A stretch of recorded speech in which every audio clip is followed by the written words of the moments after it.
The knife caught Clara across the shoulder as she threw herself between Silas and her daughter. Blood sprayed across the snow. Lily screamed the first sound she'd made in 6 months, and Clara shoved her toward the tree line. "Run, baby, don't stop." She didn't look back to see if Lily obeyed. Couldn't look back. Silas was already swinging again, that hunting knife gleaming red in the moonlight. Clara ducked, grabbed a rock, smashed it into his face with every ounce of strength her starving body possessed. Silas stumbled, cursed. Blood poured from his shattered nose. Clara ran. "You can't hide from God's will, Clara." Ezekiel's voice echoed across the frozen Wyoming wilderness. "She belongs to the covenant." 3 days running. 3 days bleeding. 3 days praying for a miracle she no longer believed in. Then she saw it through the blizzard, a light. A farmhouse. A chance. Before we continue Clara's desperate journey, I invite you to subscribe and follow this story to the very end. Leave a comment telling me which city you're watching from. I want to see how far across the world this tale of survival and redemption will travel. Clara's blood had frozen to her dress by the time she reached the fence line. "Mama!" Lily's voice was raw from that single scream. "Mama, I can't feel my feet." "I know, baby, I know." Clara gripped her daughter's hand tighter.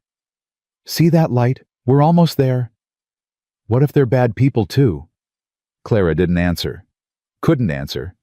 Because the truth was she had no idea what waited in that farmhouse. Could be salvation. Could be another trap. But the blood was still seeping through her makeshift bandage, and Lily's lips had turned blue, and somewhere behind them, Silas was hunting with that knife and those dead eyes. No choice. No choice at all. "Stay behind me," Clara whispered. "If anything happens, you run. You hear me? You run, and you don't stop. I won't leave you." Lily. I won't. 8 years old. Stubborn as her father. Samuel would have been proud. Samuel would have been alive if she'd run sooner. Clara pushed that thought down deep and kept walking. Come at me. The farmhouse sat alone against the darkness. Smoke curled from the chimney. A single light burned in the window. Then the front door opened. Clara yanked Lily behind her, one hand fumbling for the rock she'd shoved in her pocket. Pitiful weapon. But it was all she had. A man stepped onto the porch. Tall, broad-shouldered, rifle in his hands. "That's close enough." His voice cut through the wind like a blade, deep, cold, the voice of a man who'd forgotten how to be gentle. Clara stopped. Lily pressed against her back, trembling. "Please." The words scraped Clara's throat raw. "Please, we need help." "Lots of people need help. Ain't my concern." "My daughter, she's freezing." "Then find somewhere else to warm her." Clara's legs buckled. She caught herself on the fence post, splinters biting into her palm. The world swam, tilted. "Mama!" Lily grabbed her arm. "Mama, you're bleeding again." The man on the porch didn't move. Clara looked up at him. This stranger with his cold eyes and colder voice, and made a decision. Pride be damned. Dignity be damned. Everything be damned except keeping her daughter alive. She dropped to her knees in the snow. "I am begging you." Tears froze on her cheeks as they fell. "Kill me if you want. Turn me away. But please, please let my daughter stay the night. She's 8 years old. She hasn't eaten in 2 days. She watched her father die. Please, I will do anything. Anything." Silence. The wind howled. Snow swirled between them like a curtain. Then, "Get up." Clara's head snapped up. The man had lowered his rifle. His expression hadn't changed, still hard, still closed, but something in his stance had shifted. "I said get up. Can't carry you both, and your girl ain't big enough to drag you. You'll help us. I'll let you in." He turned toward the door. Helping is a different conversation. His name was Caleb McAllister, and he'd been a doctor once. Clara learned this while he cut away her blood-soaked dress, his movements clinical, detached, like she was livestock instead of a woman. Hold still. I'm trying. Try harder. Needles going in. No warning, no gentleness. Just the sharp bite of steel through flesh, and Clara's teeth clamping down on her own arm to keep from screaming. Lily sat in the corner watching. She hadn't spoken since they'd entered the house. That brief burst of words outside had cost her something, and now she'd retreated behind her walls again. She clutched Daisy to her chest, the ragdoll Samuel had given her the night everything changed. "Keep Daisy safe," he'd whispered, blood bubbling on his lips. "And Daisy will keep you safe." Lies. Pretty lies from a dying man. But Lily held on anyway. "Your husband do this." Caleb's voice broke through Clara's haze of pain. "What?" He nodded at her shoulder. At the knife wound. At the older scars beneath it, scars she'd hoped were hidden. "No," Clara hissed as the needle pierced again. "My husband is dead." "Then who? Does it matter?" "Matters if they're coming here." Clara met his eyes. Gray. Hard. Unreadable. "They're coming. They're always coming." Caleb's hands didn't falter. He tied off the last stitch, reached for clean bandages. "How many?" "4, maybe 5. "Armed?" "Yes. And they want what you—" "The girl." Clara's throat closed. She glanced at Lily, still silent in the corner, still clutching that ruined doll like a lifeline. "Both. They want us both." Caleb finished bandaging her shoulder without another word. He moved to the stove, started cracking eggs into a pan. The smell hit Clara like a physical blow. Food, real food, after days of nothing but melted snow and the bitter roots she'd dug from frozen ground. "Lily." Caleb didn't turn around. "You eat eggs?" No response. Girl's mute. She speaks when she wants to. Clara pushed herself upright, fighting the dizziness. "She just doesn't want too much anymore." Caleb divided the eggs onto 2 plates, added strips of bacon, carried them to the table. "She eat, though, when there's food." "Yes." "Then get her over here." Clara hesitated. This man, this cold, hard, unfriendly man, why was he feeding them? What did he want in return? In her experience, men didn't give without expecting to take. "What's the price?" she asked. Caleb paused, plate in hand. "What?" "For the food, the shelter, the stitches." Clara forced herself to meet his eyes. "What do you want from us?" Something flickered in those gray depths. Surprise, maybe. Or something darker. "You think I want payment?" "I think men always want payment." Caleb set the plate down slowly. His jaw tightened. "Eat the food, Mrs. Whitmore. Clara Whitmore. Eat the food, Mrs. Whitmore. Feed your daughter. Rest." He turned back to the stove. "Price is you're gone by morning. That's all." Clara didn't believe him. Couldn't believe him. But Lily had already crept to the table, drawn by the smell, despite her fear. And when the child took her first bite, when her eyes closed in something like relief, Clara decided that whatever payment came due, it was worth it. Just to see her daughter eat again. Lily fell asleep at the table, face pressed against the worn wood Daisy still clutched in her arms. Caleb lifted her without being asked, carried her to the bed like she weighed nothing. She always sleep this hard? No. Clara watched him settle Lily under the quilts, his movements unexpectedly gentle. Nightmares keep her up most nights? About what? Her father's death. She saw it happen. Caleb straightened. His hand moved to his chest, fingers brushing something beneath his shirt. How'd he die? Clara's throat burned. They called it an accident. Said he fell, hit his head. But I know what a knife wound looks like. Clara's voice cracked. I know what murder looks like." Silence stretched between them. Caleb pulled a chair close to the bed, sat down with his back to the wall and his rifle across his knees. "Get some sleep." "I can't." "Wasn't asking." He checked something in his pocket, a watch she realized old and worn, then settled deeper into the chair.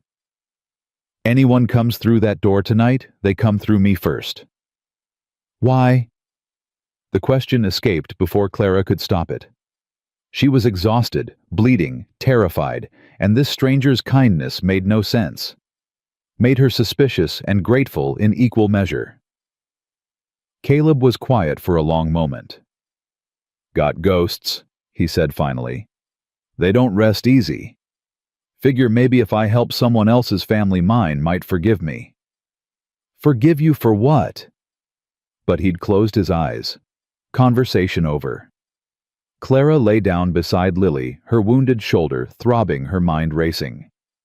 She should stay awake, should keep watch, should be ready to grab her daughter and run at the first sign of danger.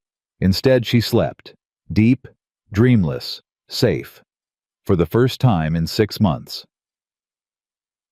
"Sir," she woke to voices, low, urgent, male. Clara's hand closed around the knife she'd hidden under the pillow, the same knife Caleb had used to cut her dress. He hadn't asked for it back. Hadn't even noticed when she'd palmed it.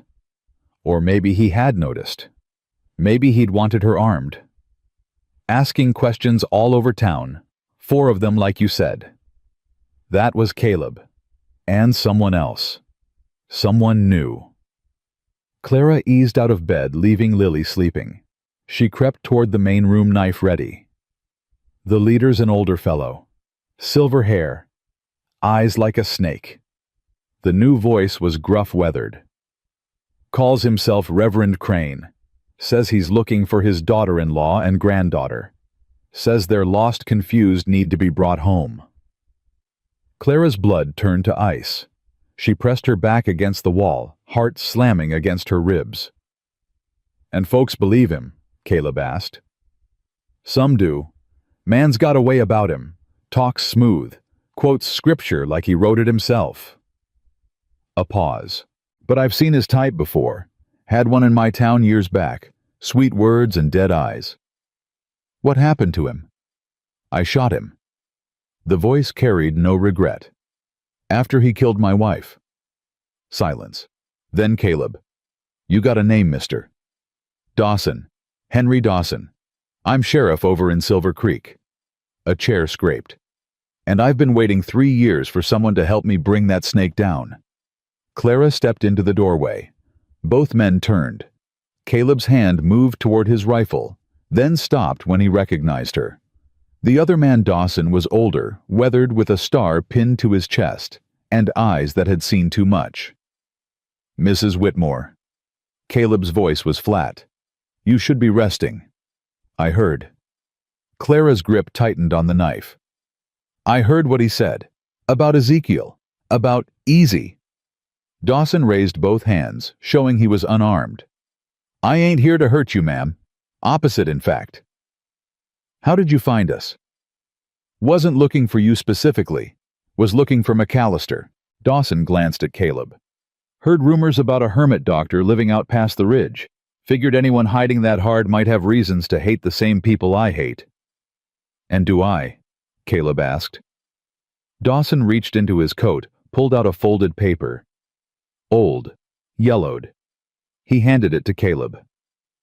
"Recognize the name." Clara watched Caleb unfold the paper. Watched the color drain from his face. "Where did you get this?" "Found it in the preacher's things, 3 years ago when I was still pretending to play nice." Dawson's jaw tightened. "My daughter joined his flock. Martha. 20 years old. Believed every lie he told her." "What happened to her?" "She's still there, still believing."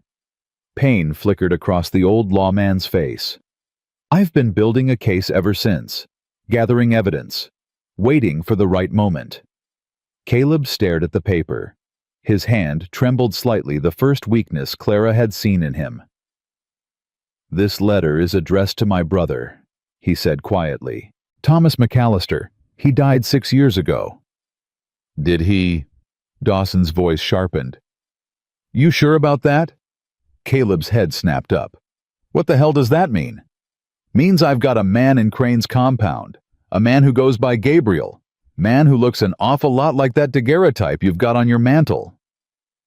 Clara followed Dawson's gesture. A small photograph sat on the shelf above the fireplace. 2 young men in union uniforms, arms around each other, smiling. One was clearly Caleb, younger and less weathered. The other. That's impossible, Caleb breathed. Thomas is dead. I buried him. You buried a body, Dawson corrected. Question is, whose body was it? The words hung in the air like gunsmoke. Clara watched Caleb's face transform shock, giving way to something rawer. Hope maybe, or fear, or both tangled together until neither could be separated. You're saying my brother's alive. I'm saying there's a man in that compound who looks like him, acts like him, who flinched when I mentioned the name McAllister. Dawson leaned forward. I'm saying Thomas might have faked his death to escape something, or someone. Thomas wouldn't. Caleb stopped, swallowed hard. He wouldn't let me believe he was dead for 6 years. He wouldn't do that to me. Unless he was protecting you. From what? Dawson nodded toward Clara. From them. From Crane and his people. From whatever your brother got himself tangled up in. Clara's mind raced. She remembered the stories Samuel had told her before his father had twisted him into something unrecognizable. Stories about the early days of the Covenant. About the founding members. There was someone, she said slowly. Before I joined, Samuel mentioned him once, a man who questioned Ezekiel's teachings. Who tried to leave? Both men turned to her. What happened to him? Caleb demanded. Ezekiel said he died, said God struck him down for his faithlessness. Clara met Caleb's eyes. But Samuel said it different when he was drunk. Said the man didn't die. Said Ezekiel gave him a choice: stay and serve or watch his family burn. Caleb went white. His family. That's what Samuel said. Clara's voice softened. I didn't know what it meant then. Didn't know who the man was. But if your brother, if Thomas... He joined to protect me. The words came out broken. Son of a bitch. He let me think he was dead so Ezekiel wouldn't come after me. That's my guess, Dawson said quietly. And it's why I'm here, McAllister. Not just for my daughter, not just for the women and children trapped in that compound, but for your brother. For everyone who deserves a chance to get free. Caleb stood abruptly. His chair crashed backward. I need... He stopped, started again. I need air. He grabbed his coat. His hat yanked open the door. Cold rushed in sharp and biting. Caleb! Clara's voice stopped him at the threshold. Whatever you're thinking, don't do it alone. Please. He didn't turn around. I've been alone for 6 years, Mrs. Whitmore. It's the only way I know how to be. The door slammed shut behind him. Lily appeared in the bedroom doorway. Clara hadn't heard her wake, but there she was, small and solemn. Daisy clutched to her chest, those 2 old eyes fixed on the door Caleb had just vanished through. He's hurting, Lily said softly. It was the most she'd spoken in months. Clara knelt down, brushing hair from her daughter's face. Yes, baby. He's hurting very much. Like us. Yes. Like us. Lily was quiet for a moment. Then, we should help him. Help him how? I don't know yet. Lily's fingers tightened on Daisy's worn fabric. But Daddy said we're supposed to help people who hurt, even when we're hurting too, especially then. Clara's throat closed, Samuel's words coming from their daughter's mouth. Samuel's heart still beating in this child he'd died trying to protect. Your daddy was right, Clara managed. He was right about a lot of things. Not everything. No, not everything. Clara pulled Lily close, breathed in the scent of her hair. But the important things, the things that matter. Sheriff Dawson cleared his throat. Ma'am, I hate to interrupt, but we've got maybe a day, 2 at most before Crane's people track you here. And if McAllister's going to do something stupid, which from the look on his face he definitely is, we need a plan. Clara, released Lily, stood to face the lawman. What kind of plan? The kind that ends with Crane in chains or in the ground? Dawson's eyes were hard. I ain't particular about which. Caleb came back an hour later. Snow crusted his shoulders, his hat, his beard. His eyes were red-rimmed, but dry. Whatever storm had driven him outside, he'd weathered it alone. He stopped just inside the door, taking in the scene, Clara at the table with paper and pencil, Dawson marking positions on a rough map. Lily in the corner, drawing something with intense concentration. What's this? Planning, Clara said simply. Planning what? How to get your brother out. How to free the others. How to stop Ezekiel. She met his eyes without flinching. How to end this? You don't even know these people. I know enough. Clara stood closing the distance between them. I know your brother gave up his life to protect you. I know Sheriff Dawson's daughter is trapped in that compound. I know there are women and children being hurt every day while Ezekiel plays God. And you want to storm the gates, 3 adults and a child against a fortified compound. I want to fight. Clara's voice hardened. I spent 6 years being quiet, being obedient, being good. And it got my husband killed, and my daughter broken, and me running for my life through a Wyoming blizzard. She stepped closer. Close enough to see the gold flecks in his gray eyes, the tension in his jaw. I'm done running, Caleb. Done hiding. Done being afraid. Her chin lifted. If you won't help me, I'll do it myself. But I'd rather have you beside me. The silence stretched. Dawson watched them both, saying nothing. Lily kept drawing her pencil, scratching steadily against the paper. Then Caleb did something unexpected. He laughed. It was rusty, unpracticed, the laugh of a man who'd forgotten how. But it was real. You always this stubborn? Always. Bet your husband loved that. He did. Clara's voice softened. Before Ezekiel took him away from me. Caleb's laughter faded. Something else replaced it, something warmer, closer to admiration. All right, Mrs. Whitmore. You want to fight? He shrugged off his snow-covered coat, tossed it over a chair. Let's fight. They planned through the night. Dawson knew the compound's layout. 3 years of careful observation had given him that much. 2 main buildings, a dozen smaller structures. Guards posted at all hours. Ezekiel's personal quarters, in the largest building, always surrounded by his most devoted followers. The weak point is the eastern fence, Dawson explained, pointing to his map. It backs up against the creek. During spring melt, the water undermines the posts. They patch it, but it's never solid. How do you know that? Caleb asked.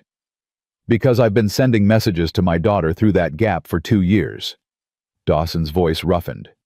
She won't leave, says she's happy there, but she keeps responding, keeps meeting me at the fence. She's been brainwashed, Clara said quietly. It's what Ezekiel does. He makes you believe you chose it, makes you think the cage is freedom. How'd you break free? Clara's hand moved unconsciously to her shoulder, to the scar beneath her bandage. They killed my husband, right in front of our daughter. Her voice didn't waver. Hard to believe in paradise when you're covered in your husband's blood. Lily's pencil stopped moving. Everyone turned to look at her. The child stood up, slowly, walked to the table, placed her drawing in the center. Clara's breath caught. It was the compound. Detailed, precise, far more accurate than an 8-year-old should be able to render. Buildings and fences and pathways, all from a perspective high above bird's-eye view. But that wasn't what made Clara's heart stop. In the center of the compound, Lily had drawn flames. orange and red and yellow consuming the largest building.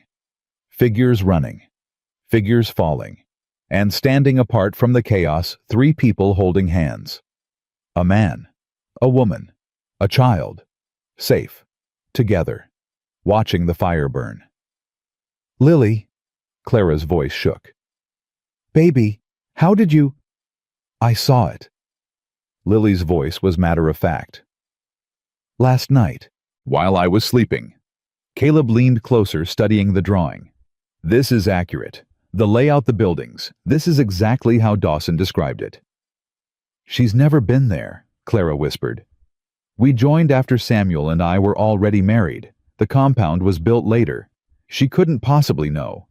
"I saw it," Lily repeated. "I see things sometimes.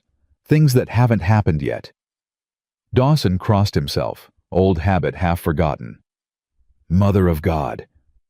Caleb's eyes moved from the drawing to Lily to Clara. "This is why they want her. Why Crane wants her." Clara nodded, throat too tight for words. "He thinks she's a prophet. The 7th chosen, he calls her. Says she'll lead the covenant into the new world." Clara gathered Lily against her protective fierce. "He wanted to prepare her, purify her." "What does that mean?" Dawson asked. "Purify." Clara couldn't answer. The words lodged in her chest like broken glass. "It means kill her," Caleb said flatly. "Doesn't it?" Clara's silence was answer enough. They didn't speak for a long time after that. Lily had retreated to the corner again, drawing something new. Caleb stood at the window, staring out at the snow-covered darkness. Dawson paced, muttering calculations under his breath. Clara sat at the table, Lily's prophecy spread before her. Flames, freedom, 3 figures holding hands. Could it be true? Could her daughter actually see the future? Or was it just the desperate imagination of a traumatized child creating happy endings to escape the horror of her reality? "I'm going to the compound." Caleb's voice broke the silence. Clara's head snapped up. "What?" "Tomorrow night." He turned from the window. "Dawson, you said your daughter meets you at the eastern fence. Can you get a message to her?" "Probably. Why?" "Because I need to get inside." Caleb's jaw set. "I need to find Thomas, talk to him, find out if he's really my brother, and if he is, find out what he knows." "That's suicide," Clara said flatly. "You'll be walking straight into Ezekiel's hands." "Maybe. Or maybe I'll be walking into the one place they won't expect me." Caleb crossed to the table, planted his hands on the surface. "Think about it. Crane's been hunting you for days. All his attention, all his resources focused outward, looking for you. So he won't be looking inward, won't be expecting threats from inside his own compound." Caleb's eyes burned with something new. Purpose. Determination. Thomas has been there for years. If anyone knows Crane's weaknesses, it's him. If Thomas is even really Thomas, Dawson pointed out. If he hasn't been completely turned. "He hasn't." Caleb's voice was certain. "My brother might have made bad choices, might have let himself get tangled up in something evil, but I know him, knew him." He shook his head. "Thomas always had a conscience, always tried to do right, even when right was hard. And if you're wrong," Caleb met Clara's eyes, "then I'm wrong, and I die trying to make things right." His voice softened. "Better than dying alone in this cabin pretending the world outside doesn't exist." Clara studied him, this broken man who'd spent 6 years hiding from his grief, now ready to walk into hell for a brother who might not even want saving. She understood. God help her, she understood completely. "I'm coming with you." "No." "I wasn't asking permission." "Mrs. Whitmore." "Clara." She stood, closing the distance between them. "If we're going to die together, you should probably use my first name." Caleb blinked. "We're not going to die." Then there's no reason not to bring me. Clara smiled the first real smile she'd managed in months. I know the compound, know the people, know how Ezekiel thinks. You're injured. I've been worse. You've got a daughter to protect. And the best way to protect her is to end this. Clara's smile faded, replaced by steel. Lily can stay with Sheriff Dawson. She'll be safe. No. Everyone turned. Lily stood in the corner, another drawing clutched in her small hands. I have to come too. Absolutely not, Clara said firmly. Lily, this isn't a game. These people, I know what they are. Lily's voice was quiet but unwavering. I know better than anyone. She walked to the table, placed her new drawing beside the first. This one showed the inside of a building. A room with candles and crosses and a figure on a raised platform, Ezekiel unmistakable, even in a child's rendering. And kneeling before him, a man in chains. A man who looked exactly like the younger Caleb in the photograph on the mantel. That's Thomas, Lily said simply. He's in the church, in the basement. They're keeping him there because he tried to leave. Caleb seized the drawing hands, trembling. You saw this? You're sure? Lily nodded. He's been there for a long time. They hurt him when he disobeys, but he never stops trying to escape. Her eyes met Caleb's. He never stops hoping you'll come. The paper crumpled in Caleb's grip.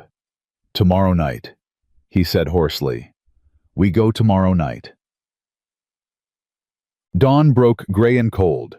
Clara stood at the window watching the first light creep across the snow-covered hills. Somewhere out there, Ezekiel was hunting. Somewhere out there, Thomas was suffering. Somewhere out there, their future waited to be written. Footsteps behind her. Caleb's reflection appeared in the frost-covered glass. Couldn't sleep. No.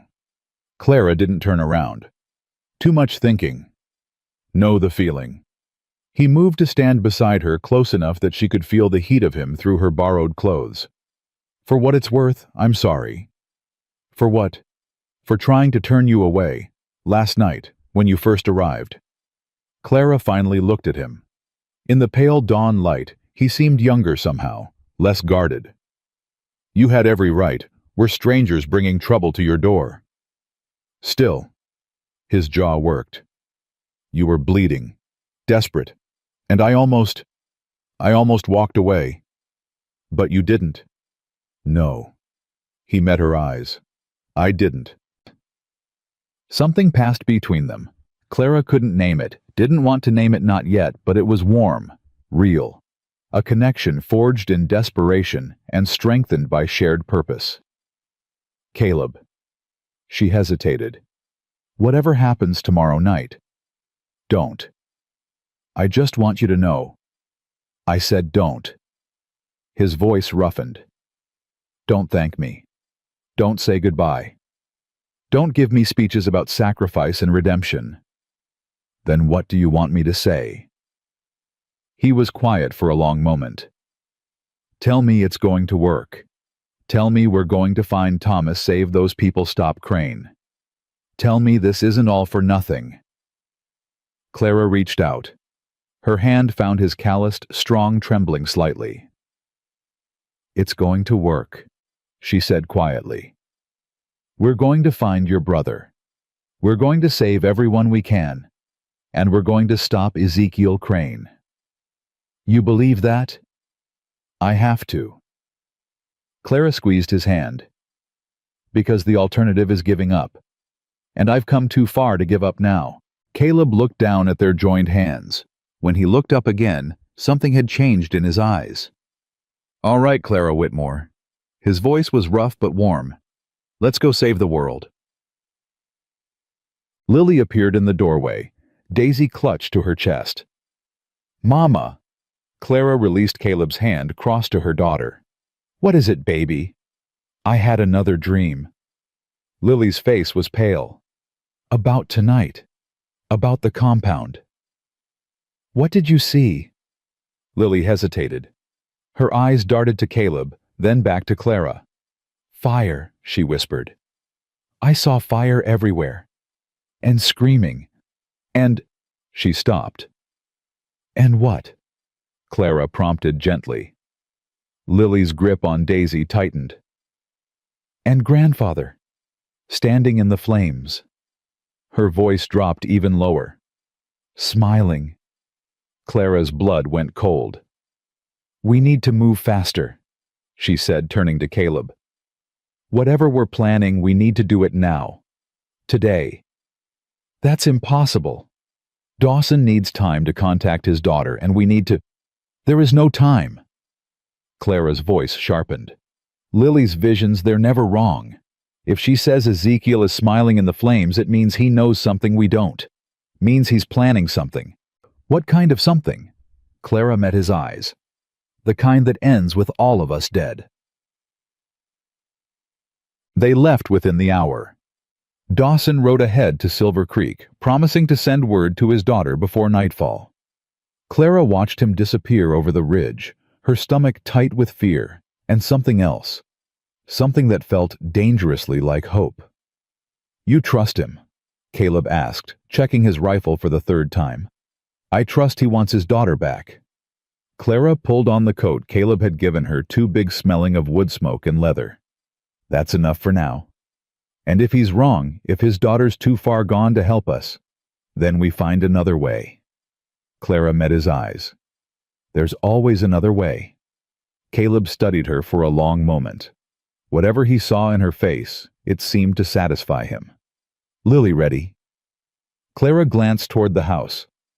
Through the window she could see her daughter gathering her few possessions. Daisy, the drawings a blanket Caleb had given her. "She's ready. She's been ready since before we arrived here." "What do you mean?"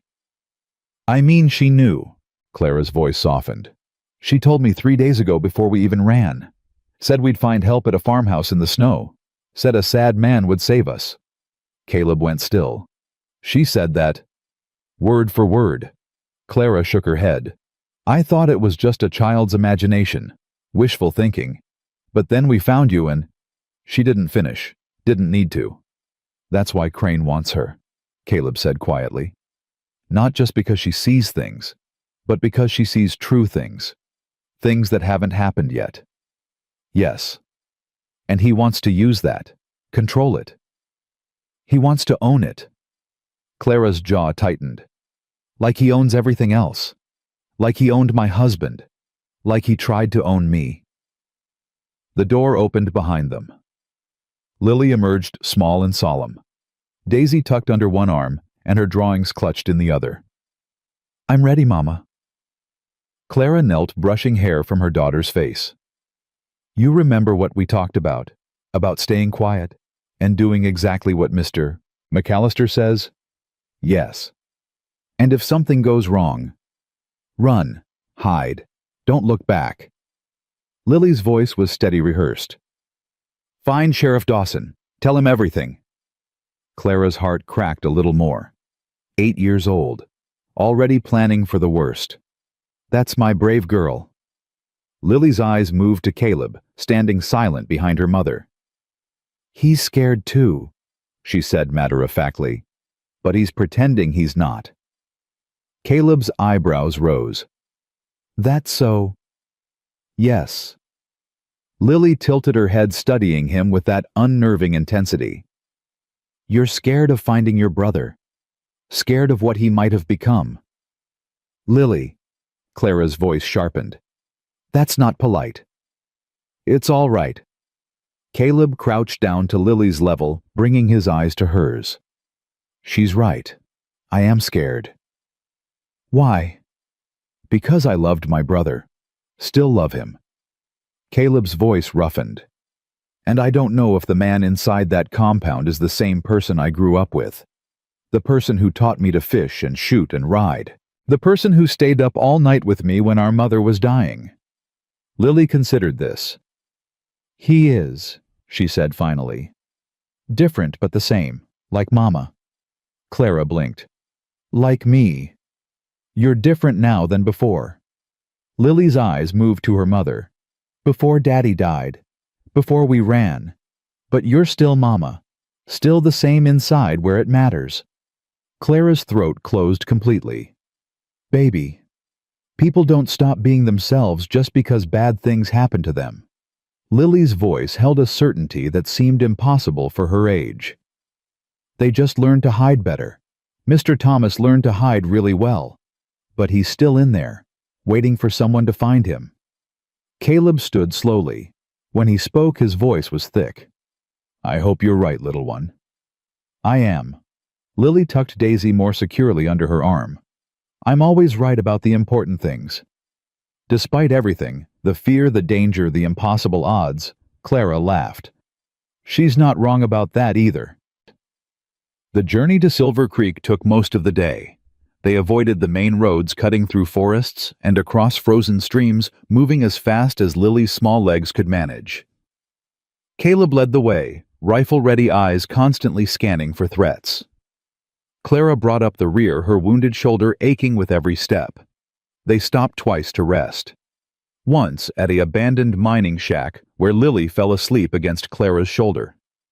Once at a creek crossing where Caleb refilled their canteens and checked Clara's bandage. Bleeding stopped, he said, his touch surprisingly gentle as he rewrapped the wound. But you're pushing too hard. I'm fine. You're pale as snow and shaking. His gray eyes met hers. That's not fine. I'll rest when Ezekiel is dead. Caleb's hands stilled. You want him dead, not just stopped dead. Don't you? Clara held his gaze. After what he did to your brother, what he's planning to do to my daughter. I want justice. Justice. Clara's laugh was bitter. You think there's justice for a man like Ezekiel Crane? He's got judges in his pocket, politicians, lawmen. Even if we exposed every crime, every murder, every child he's destroyed, he'd walk free. He always does. Dawson seems to think otherwise. Dawson hasn't spent 6 years inside that compound. Clara's voice hardened. I have. I've seen what happens to people who try to bring Ezekiel down through proper channels. They disappear. Their families disappear. And Ezekiel gives another sermon about God's righteous judgment. Caleb finished with the bandage sat back on his heels. So you want me to kill him? I want to kill him myself. The words came out flat, final. But if I can't, if something happens to me, I need to know someone will finish it. Clara, promise me. She grabbed his wrist grip, surprisingly strong for someone so exhausted. Promise me that if I fall, you'll protect Lily. And you'll end him. Whatever it takes. Caleb looked down at her hand on his arm, then up at her face, fierce and desperate and absolutely certain. I promise. Swear it. I swear. His voice was rough. On Thomas's life. On everything I've got left. Clara released him. Let out a breath she hadn't realized she was holding. Thank you. Don't thank me yet. Caleb stood, offering his hand to help her up. We've still got a long way to go. They reached the outskirts of Silver Creek as the sun began to set. The town was small, but busy miners and merchants and families going about their evening routines, oblivious to the 3 strangers watching from the tree line. Dawson's place is on the north end, Caleb said quietly. Past the church, blue shutters, and the compound. 5 miles west, past the old mill. His jaw tightened. I can see the smoke from here. Clara followed his gaze. Sure enough, a thin column of gray rose against the darkening sky, marking the location of the Covenant of Light, marking Ezekiel's domain. How do we get in without being seen? We don't. Caleb started moving again, keeping to the shadows. We walk right through the front gate. Clara grabbed his arm. What? Think about it. He turned to face her. Crane's men are looking for a woman and child traveling alone, running scared, hiding from the law. We are hiding from the law. But they don't know about me. Caleb's eyes gleamed with something like satisfaction. Far as Crane knows, I'm just a hermit doctor living alone in the mountains. No connection to you. No reason to suspect. You're suggesting pretend we don't know each other. I'm suggesting I go in first, alone. Tell them I'm interested in joining. Get the lay of the land. Find Thomas, figure out the best way to get everyone out. That's insane. It's the only plan that might actually work. And what are Lily and I supposed to do while you're playing convert? Caleb hesitated. His eyes moved to Lily, who had stopped a few feet away, watching them with that uncanny stillness. You stay with Dawson. Stay hidden. Wait for my signal. What signal? I'll figure something out. Clara stared at him, torn between fury and admiration. You're making this up as you go along, aren't you? Mostly. The ghost of a smile crossed his face. But I've been making things up for 6 years. Got pretty good at it. And if you're caught, if Ezekiel sees through you, then you take Lily and run. Get to Denver. Find the federal marshals. Tell them everything. Caleb. Clara. He stepped closer, close enough that she could see the gold flecks in his gray eyes, the day's worth of stubble on his jaw. I spent 6 years hiding from this, pretending my brother was dead, pretending I couldn't make a difference. I'm done pretending. This isn't about pretending. This is about survival. No. His voice softened. This is about doing what's right, finally, after all this time. Clara wanted to argue, wanted to shake him, scream at him, make him see how stupid and reckless this plan was.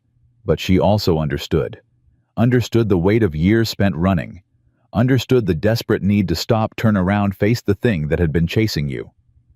You better come back, she said finally, planning on it. I mean it, Caleb. You better come back to us. Something shifted in his expression. His hand came up, almost touching her face, before he caught himself. I'll come back, he said quietly. I promise. They found Dawson's house just after dark. The sheriff met them at the back door, ushering them inside with quick, nervous movements. You're late. I was starting to think, we took the long way. Caleb moved to the window, checking the street outside. Anyone follow you from the compound? No. Martha was careful. Dawson's face creased with worry and hope. She'll help. Said she's been waiting for a chance to get out. Just needed a reason. And now she has one. Now she knows there's a plan, that her father hasn't given up on her. Dawson turned to Clara. She remembers you, Mrs. Whitmore, from before. Said you were kind to her. Clara's stomach dropped. Martha Jenkins, the girl with the red hair. That's her. She was one of Ezekiel's favorites. Clara's voice flattened. He used to call her his morning star. Dawson flinched like he'd been struck. I know what he did to her. He stopped, breathed. That's why she needs to get out. Why all of them need to get out. How many are there? Caleb asked. Believers, I mean. True believers. Maybe 20, 30 at most. The rest are like Martha, trapped, scared, going along to survive. And his inner circle, the ones who actually run things. 4 or 5. His brother Silas is the worst. Does all the dirty work while Ezekiel keeps his hands clean. Dawson's jaw tightened. And there's another one. Gabriel, second in command. Caleb went very still. Tell me about Gabriel. Quiet, keeps to himself. Been with the covenant almost since the beginning. Dawson frowned. Why? Because Gabriel is my brother. The silence that followed was absolute. Dawson stared at Caleb, processing this information.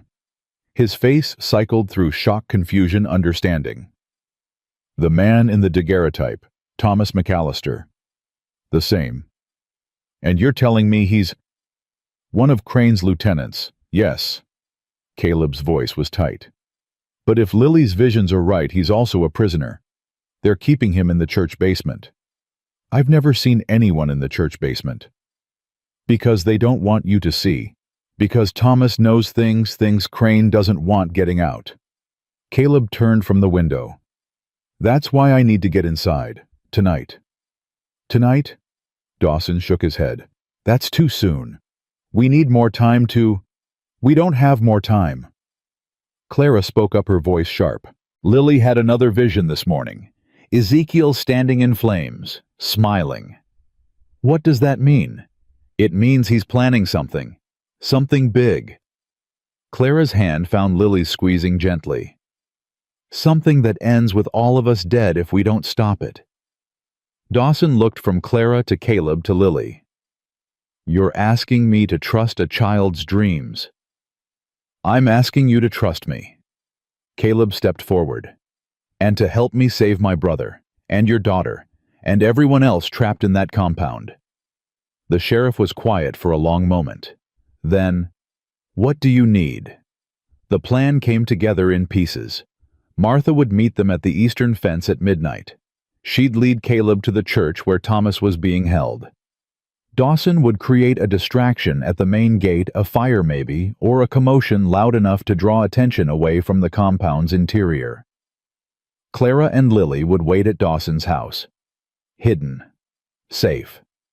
Or as safe as anyone could be in Silver Creek. I don't like this, Clara said as Caleb prepared to leave. I should be going with you. You're injured, and Lily needs you here. Lily needs both of us alive. Which is why I'm going alone.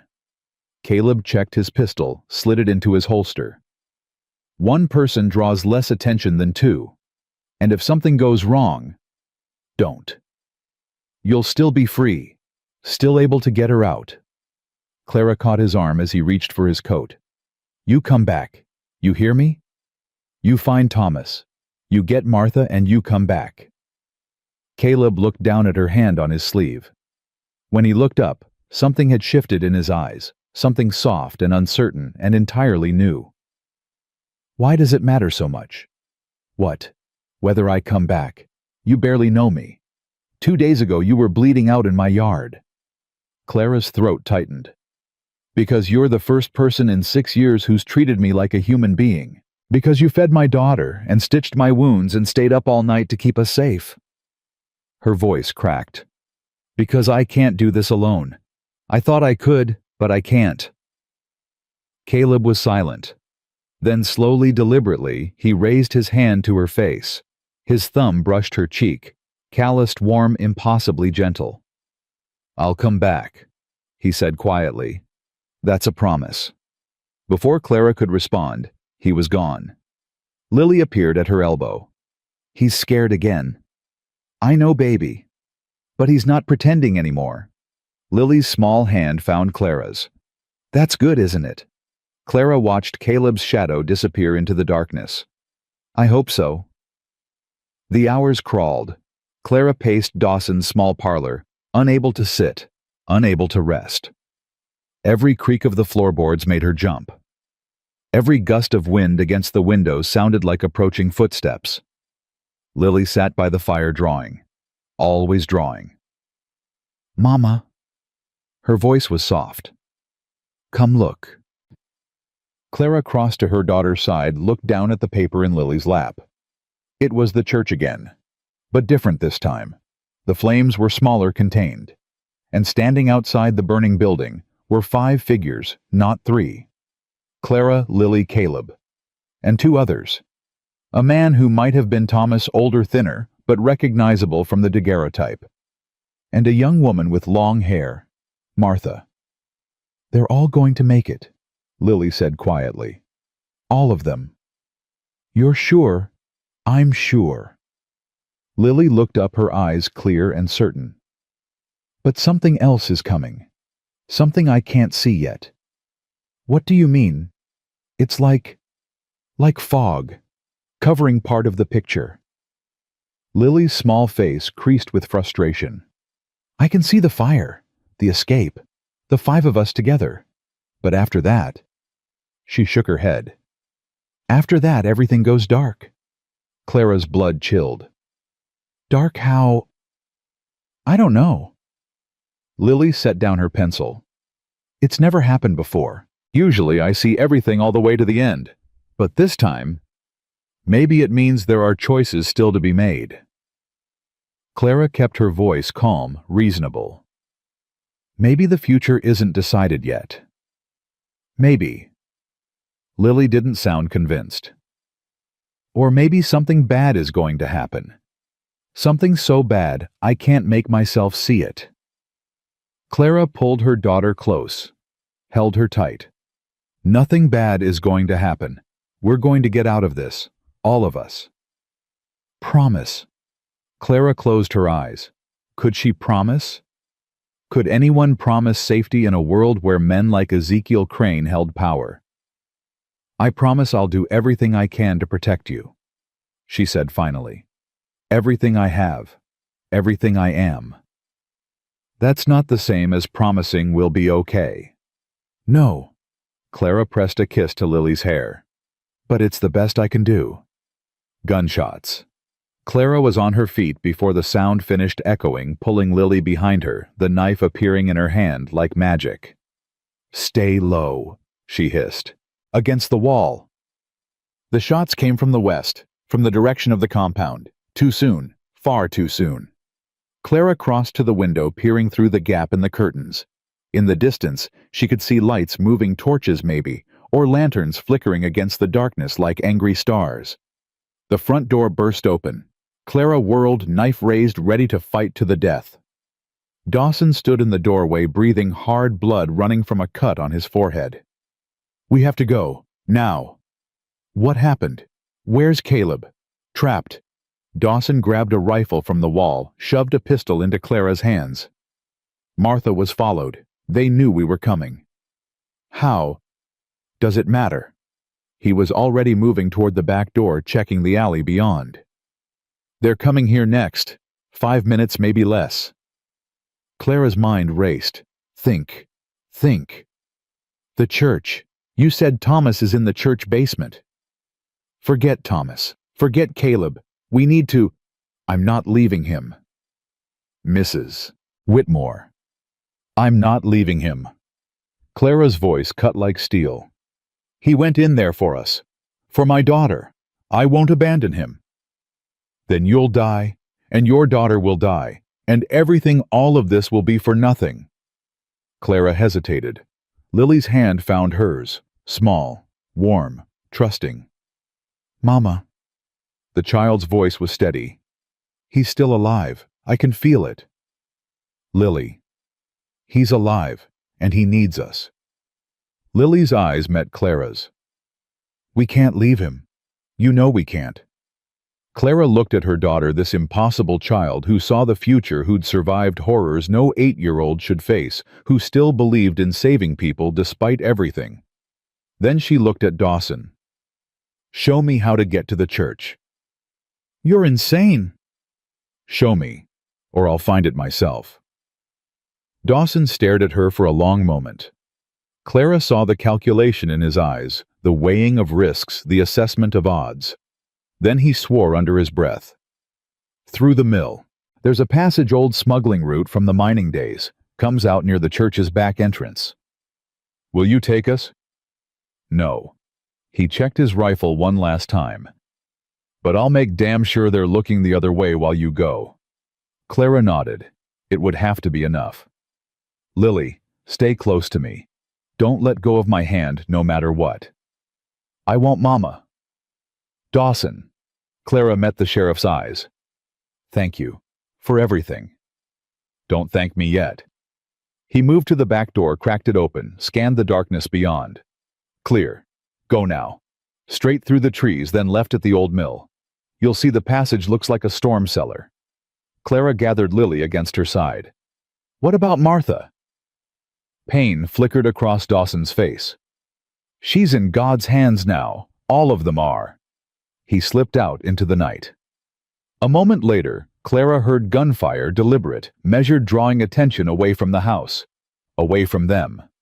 Now, Lily, run! They ran. Through the darkness, through the trees, through the biting cold that stole Clara's breath and numbed her wounded shoulder. Lily kept pace beside her small legs, pumping. Daisy clutched so tight the rag doll's seams were probably splitting. The mill loomed ahead, abandoned, decrepit, its water wheel frozen solid in the winter stream. Clara found the passage where Dawson said it would be. A cellar door half hidden by snow and dead brush. She yanked it open. Stairs descended into blackness. "Mama." Lily's voice was barely a whisper. "I'm scared." "I know, baby. I'm scared too." Clara squeezed her daughter's hand. "But we're going to find Mr. McAllister.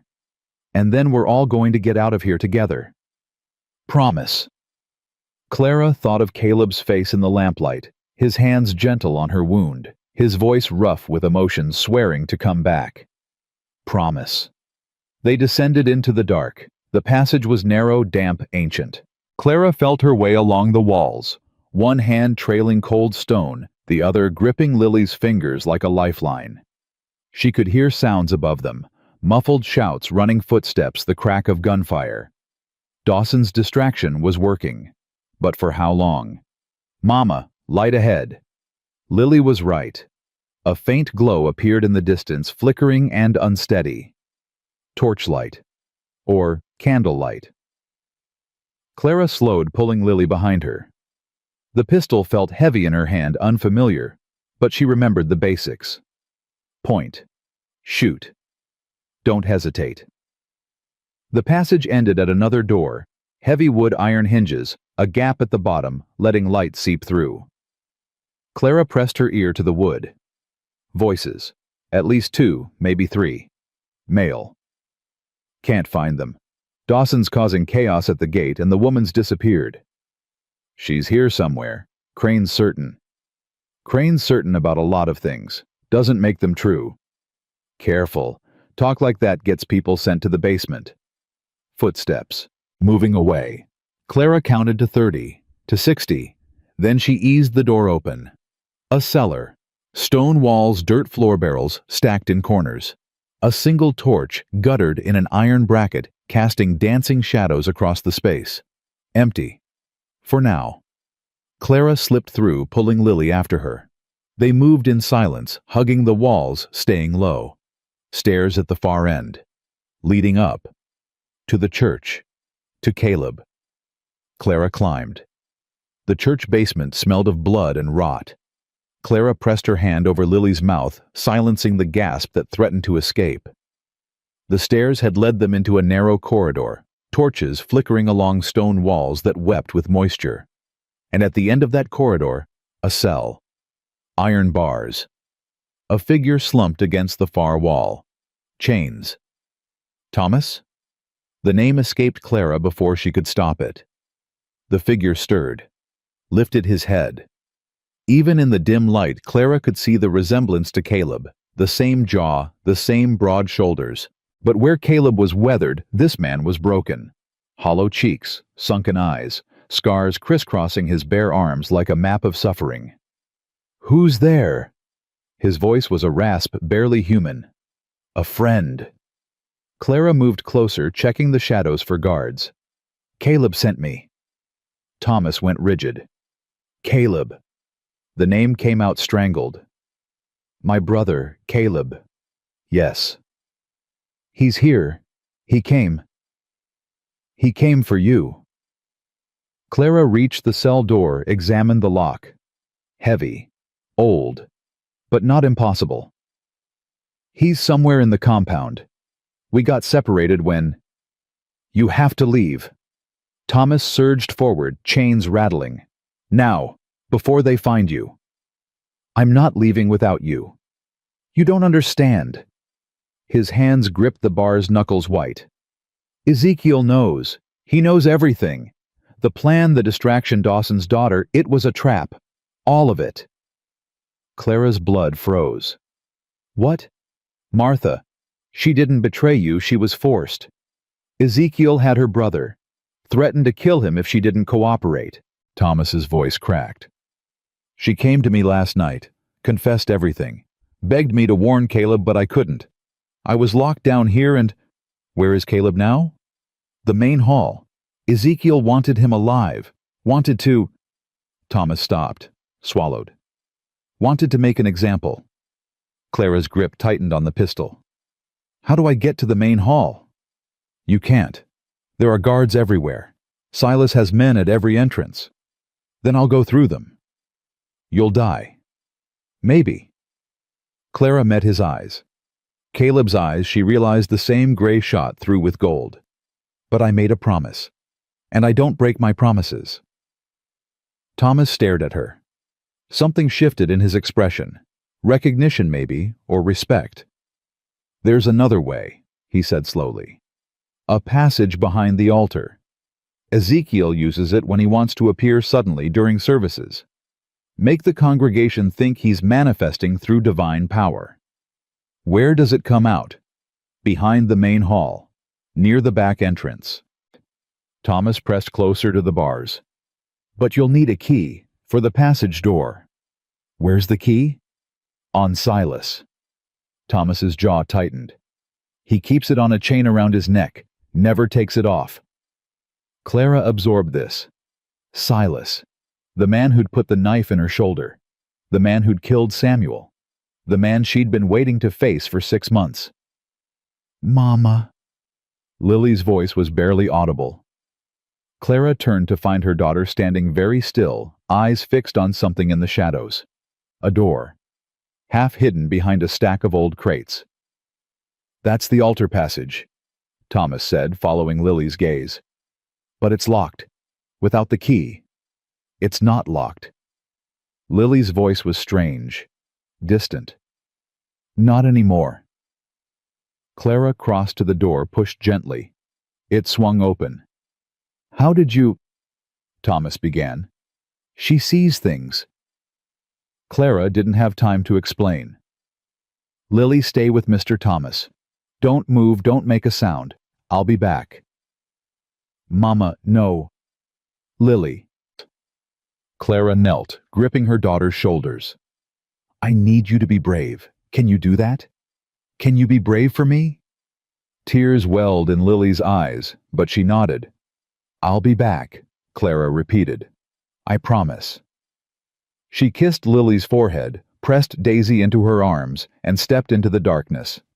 The passage was narrow and black as pitch. Clara moved by feel, one hand on the damp stone wall, the other clutching the pistol. Her shoulders screamed with every movement, but she pushed the pain down, locked it away. Later. She could hurt later, if there was a later. The passage twisted, climbed, leveled out. Clara lost track of distance, of time, of everything except the sound of her own breathing and the faint glow that gradually appeared ahead. Voices, growing louder. Brought this on yourself, Doctor. Ezekiel. Clara would know that voice anywhere. Smooth as honey, cold as ice. Could have stayed in your little cabin. Could have minded your own business. But you had to play hero. Let me go. Caleb's voice tight with pain. I'm nothing to you. Nothing. Ezekiel laughed. You're Thomas's brother, the one thing he still cares about. The one thing that might finally break him completely. Clara reached the end of the passage. A door slightly ajar. Through the gap, she could see the main hall candles everywhere, rough wooden pews, a raised platform at the far end. And on that platform, Caleb, bound to a post, blood running down his face from a gash on his temple. Silas stood beside him, knife in hand, grinning. Ezekiel paced before them, silver hair gleaming in the candlelight. Where is she? Ezekiel's voice hardened. The woman, Clara. Where is she hiding? Go to hell. Silas's fist connected with Caleb's jaw. His head snapped back, blood spraying. Wrong answer. Ezekiel stepped closer. I'll ask again. Where is Clara Whitmore? Caleb spat blood at Ezekiel's feet. I don't know. You're lying. I'm not. Caleb lifted his head, met Ezekiel's eyes with something like defiance. She ran. I told her to run, and she did. She's probably halfway to Denver by now. Is that what you think? Ezekiel smiled the smile Lily had described. The smile of a man standing in flames. Then I have disappointing news for you, Doctor. She's not in Denver. She's not even outside these walls. Clara's heart stopped. She's here, in this compound, with her precious daughter. Ezekiel's voice dropped to a purr. Did you really think I wouldn't know? Did you really think anything happens in my domain without my knowledge? You're bluffing. Am I? Ezekiel snapped his fingers. A door opened at the side of the hall. Two men entered, dragging someone between them. Martha Dawson, barely conscious, her face swollen with bruises. Miss Dawson was kind enough to share some information before she lost the ability to speak clearly. Ezekiel didn't even glance at the beaten woman. It seems there's a passage under the old mill, a passage that leads directly to my church. Clara's grip on the pistol went slick with sweat. So you see, Doctor, your sacrifice was meaningless. Your little rescue mission was doomed from the start. Ezekiel spread his hands. But I'm a merciful man. Tell me where Clara is hiding, exactly where, and I'll make your death quick, painless. And if I don't? Then Silas will take his time. Ezekiel's smile widened. He's been looking forward to finishing what he started with Mrs. Whitmore, and afterward, well, your brother has been disappointingly resistant to my teachings. Perhaps watching you die slowly will remind him of his proper place. Caleb's face drained of color. Leave Thomas alone. That's not how this works. Ezekiel turned away, dismissive. Silas, begin. Silas raised the knife. Clara stepped through the door. Looking for me. Every head in the room turned. Clara stood in the entrance to the altar passage, pistol raised, heart pounding so hard she could feel it in her teeth. Ezekiel's eyes widened, then narrowed, then curved with something like delight. Clara, my dear wayward daughter. He opened his arms as if welcoming a lost lamb. You came back to us. I came for him. Clara nodded toward Caleb. Let him go. Or what? Ezekiel's voice dripped with amusement. You'll shoot me with that little pistol before Silas puts a knife in your throat. Clara's aim didn't waver. Maybe, maybe not, but I'll take at least one of you with me. Such fire, such spirit. Ezekiel shook his head slowly. Samuel never could tame you, could he? I told him from the beginning, some women are too wild, too dangerous. They need to be broken completely or put down like rabid dogs. Like you put down Samuel. Silence.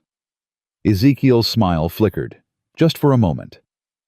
Samuel died in an accident, a tragic fall. Everyone saw what you wanted them to see. Clara's voice steadied. But I know the truth. Lily knows the truth, and so does Thomas. Thomas. Ezekiel spat the name. Thomas is a broken man, a failure. His testimony means nothing. His testimony means everything. Clara took a step forward. Because he has proof. Documents. Names. Dates. Every crime you've ever committed, every person you've ever destroyed, it's all written down.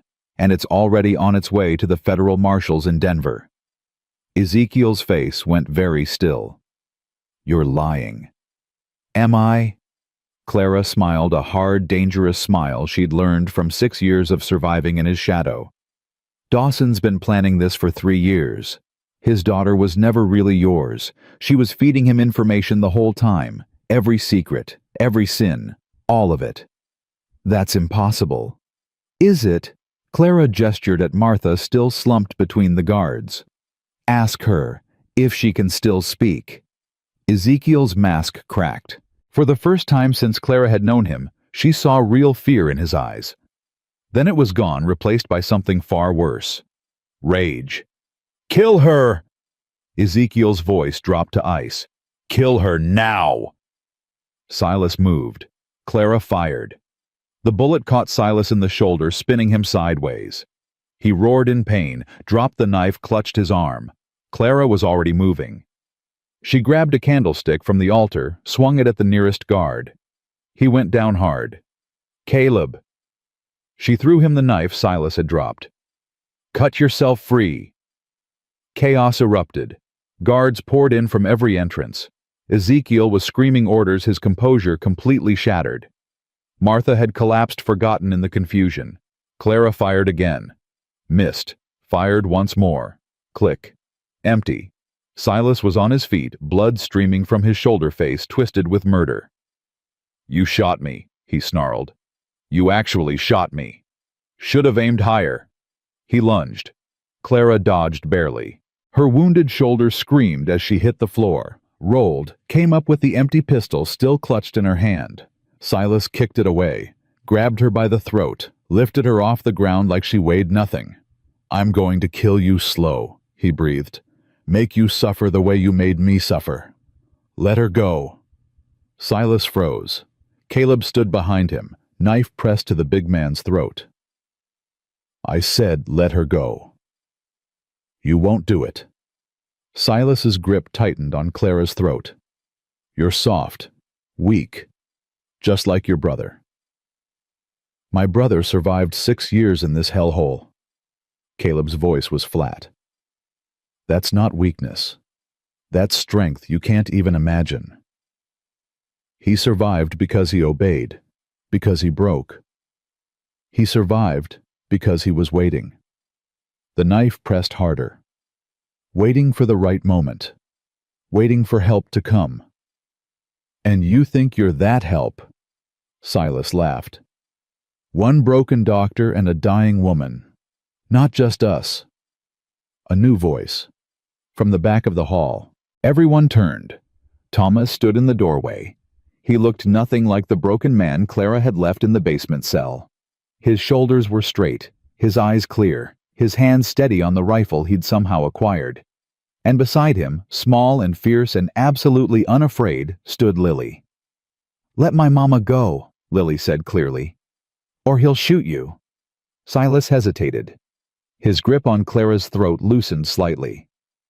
"The child?" he breathed. "Ezekiel. It's the child." "I know." Ezekiel's voice came from somewhere behind Clara. "I can see her." Clara twisted in Silas's grip, trying to see. Ezekiel had retreated to the far end of the platform, surrounded by guards, his silver hair wild, his eyes burning. "Lily." His voice shifted, became soft, coaxing. "Lily, child. Come to grandfather. There's nothing to be afraid of." Lily didn't move. "Your mother is confused, sweetheart. She doesn't understand. But you understand, don't you? You see the truth." "I see you." Lily's voice was steady. "I see what you really are." "And what is that?" "A monster." Lily stepped forward, and Thomas's hand moved to her shoulder, protective. "A monster wearing a man's face. You hurt people. You kill people. And you tell yourself it's for God, but it's not. It's for you. It's always been for you." Ezekiel's face contorted. "You ungrateful little—" "Lily tells the truth." Thomas spoke for the first time, his voice stronger than Clara had heard it. "She always has. It's why you wanted her, Ezekiel. Not because she's chosen. Because she could expose you. Expose everything you've built on lies and blood." Silence. "No." Thomas raised the rifle. "I've been silent for 6 years. Played the faithful disciple. Watched you destroy lives and smiled and nodded and told myself there was nothing I could do. But I was wrong." Thomas. "There was always something I could do. I was just too scared to do it." Thomas's eyes found Caleb's across the chaos of the hall. "I'm not scared anymore." He fired. The bullet caught Ezekiel in the chest. The preacher staggered backward, disbelief written across his face. His hand came up, touched the spreading stain on his white shirt, came away red. You shot me." "Yes." Thomas's voice was calm, certain. "I did." Ezekiel's legs buckled. He crumpled to the platform floor, still staring at the blood on his fingers like he couldn't quite believe it was real. God will punish you." "Maybe." Thomas lowered the rifle. "But at least I'll face him with clean hands." Ezekiel Crane drew one more breath. Then he was still. Silas released Clara. She dropped to the floor, gasping hand at her bruised throat. Through watering eyes, she saw the big man backing away, Face pale, all the fight suddenly gone out of him. "He's dead." Silas's voice was hollow. "He's actually dead." Silas. Caleb moved between him and Clara, knife still ready. "It's over. Surrender, and you might live to see trial." "Trial?" Silas laughed a broken, bitter sound. "You think there'll be a trial? You think the law cares what happens out here? Dawson cares. The federal marshals care. There are still good people in this territory." "Good people." Silas looked around the hall at the stunned guards, at the followers frozen in shock at the body of the man who'd controlled them all. "There are no good people. Not really. Just people who haven't been broken yet." He drew a knife from his boot. For one terrible moment, Clara thought he was going to attack. Instead, he put the blade to his own throat. "Silas, don't—" Caleb started forward. Too late. The knife slashed. Silas fell. Clara turned away, pulling Lily against her, shielding the child from the sight. But Lily wasn't looking at Silas. Her eyes were fixed on the ceiling, on something no one else could see. "Fire," she whispered. "Mama, there's going to be fire." Clara smelled it then. Smoke. Coming from somewhere in the building. "The torches." Thomas's voice was sharp with alarm. "When Silas fell, he knocked one into the curtains." Clara looked. Flames were already climbing the heavy drapes behind the altar, spreading with terrifying speed. "Everyone out!"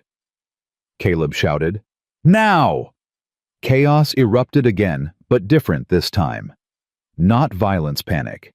The guards, the followers, everyone scrambling for the exits as smoke filled the air and flames ate through the old wooden walls. Thomas grabbed Martha, hoisted her over his shoulder. "This way, there's a back door."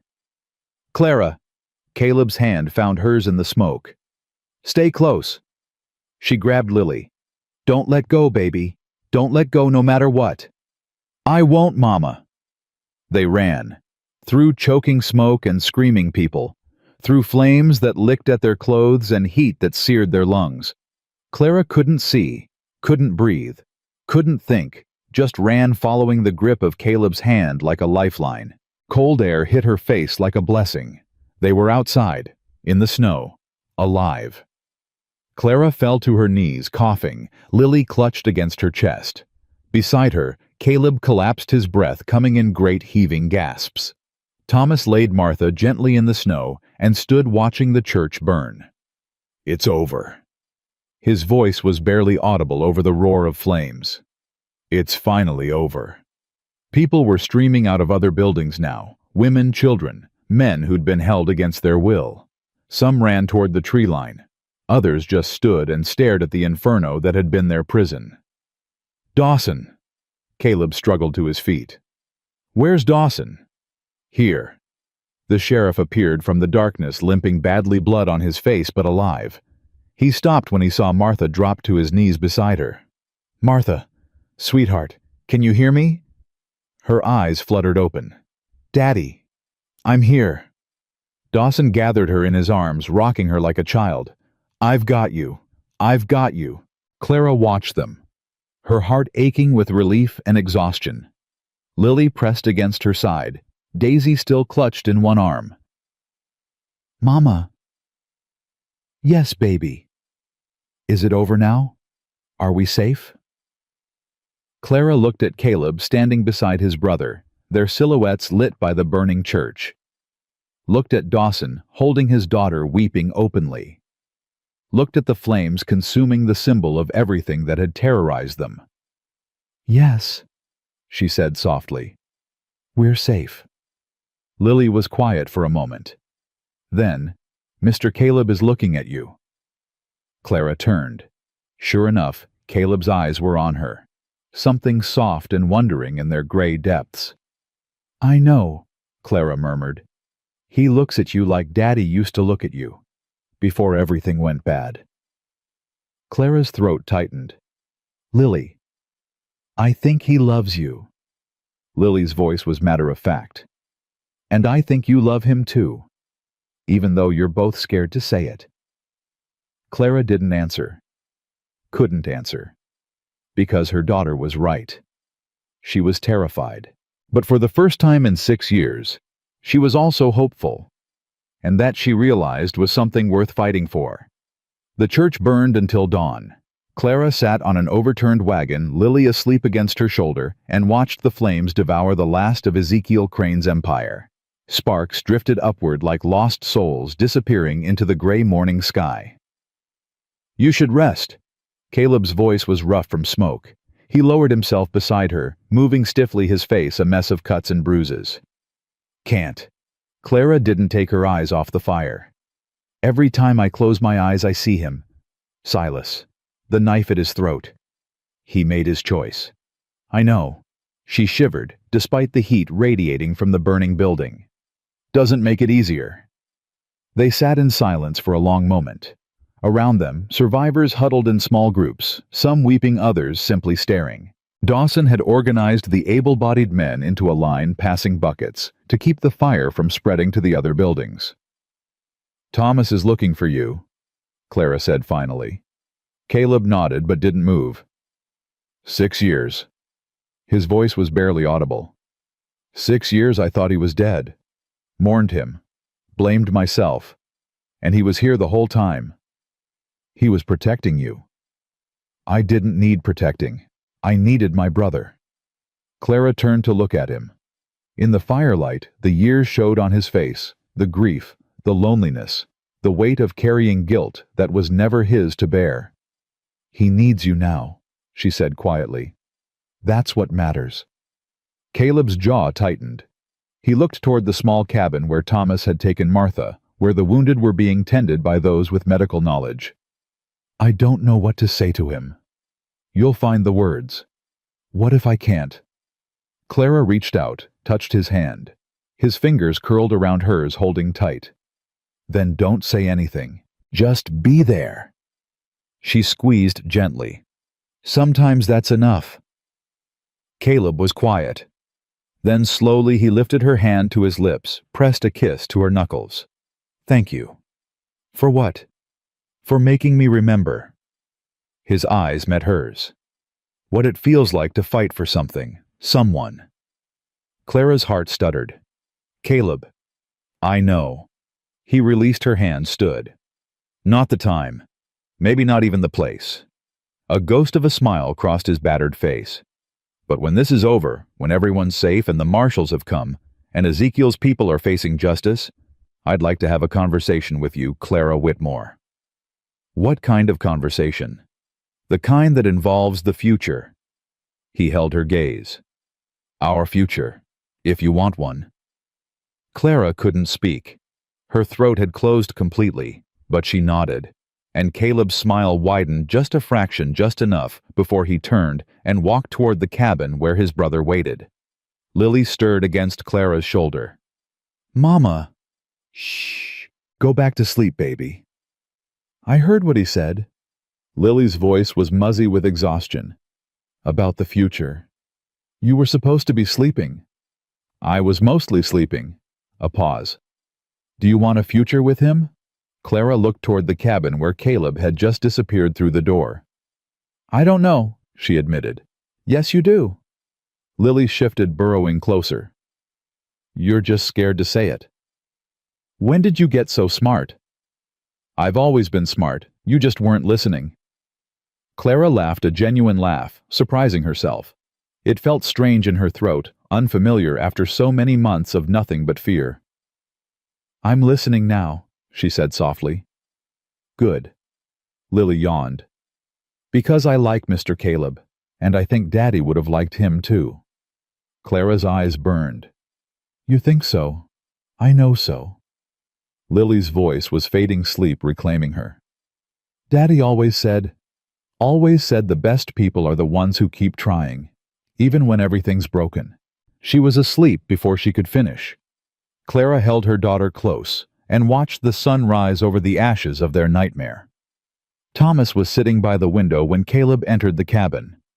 The brothers stared at each other across the small room, 6 years of silence stretching between them like a physical presence. "You look terrible," Thomas said finally. "You should see the other guy." Caleb's voice cracked. Oh, wait. You can't. He's dead. Neither of them laughed. Caleb crossed to the window, stood beside his brother. Through the glass they could see the church, or what remained of it. A skeleton of blackened beams still smoking. I thought you were dead. I know. I buried you, Thomas. I buried a body, and I thought it was one of Ezekiel's men, a drifter who crossed him. Thomas's voice was flat. They beat him until he was unrecognizable, dressed him in my clothes. Made sure you'd find the body. Why? Because I tried to leave. Because I told Ezekiel I was done, that I couldn't stomach any more of his purifications. Thomas's hands clenched on his knees. He gave me a choice. Stay and serve or watch my family burn. I'm your family. That's what he meant. Thomas finally looked at Caleb, and his eyes were wet. You, our cousins in Ohio, everyone I'd ever loved. He said he'd kill you all one by one and make me watch. So you stayed. So I stayed, became Gabriel, pretended to believe, pretended to serve. Thomas's voice broke, and every day I died a little more inside. Caleb was silent for a long moment. Then he reached out and gripped his brother's shoulder. You should have told me. How any message could have been intercepted. Any attempt to reach you could have led him straight to you. I would have come for you. I know. Thomas's laugh was bitter. That's why I couldn't risk it. You would have gotten yourself killed trying to save me, and I couldn't. I couldn't be responsible for that. Not on top of everything else. Thomas, I've done things. Thomas pulled away, stood, moved to the other side of the room. Things that can't be forgiven. People I helped prepare for purification. People I... Stop. Thomas froze. Caleb closed the distance between them, grabbed his brother's arms. Look at me. Thomas wouldn't. Look at me, Thomas. Slowly, reluctantly, his brother raised his eyes. You survived, Caleb said quietly. You did what you had to do to survive. And when the moment came when it really mattered, you made the right choice. I killed him. I killed a man in cold blood. You killed a monster. There's a difference. Is there? Thomas's voice was raw. Because I don't feel like a hero, Caleb. I feel like a murderer. I feel like I spent 6 years being his puppet, and now that the strings are cut, I don't know who I am anymore. You're my brother. Caleb's grip tightened. You're Thomas McAllister. You're the boy who stayed up all night with me when our mother died. The man who taught me that some fights are worth having even when you know you'll lose. That was a long time ago. Doesn't matter. That person is still in there. Caleb's voice softened. I know, because I've been where you are. Spent 6 years hiding from my own ghosts. Thought I was too broken to help anyone, too damaged to matter. What changed? Caleb thought of Clara, of Lily, of a bleeding woman and a silent child desperate in the snow. Someone needed me, he said simply, and I decided to show up. Thomas was quiet for a long moment. The woman, he said finally. Clara, she's special, isn't she? Yeah. Caleb couldn't help the small smile that crossed his face. She is. And the little girl, Lily. What about her? She sees things. Thomas's voice was wondering. Really sees them. Not like Ezekiel's fake prophecies, real visions, real truth. I know. Is that why you came? Because she saw you would? I came because it was right. Caleb released his brother's arms. I came because I spent too long running from fights that mattered, and because somewhere deep down, I always knew you weren't dead. I just couldn't admit it to myself. Why not? Because if you were alive, it meant I'd abandoned you.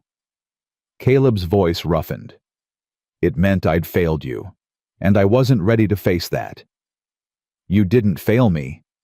Thomas. You didn't.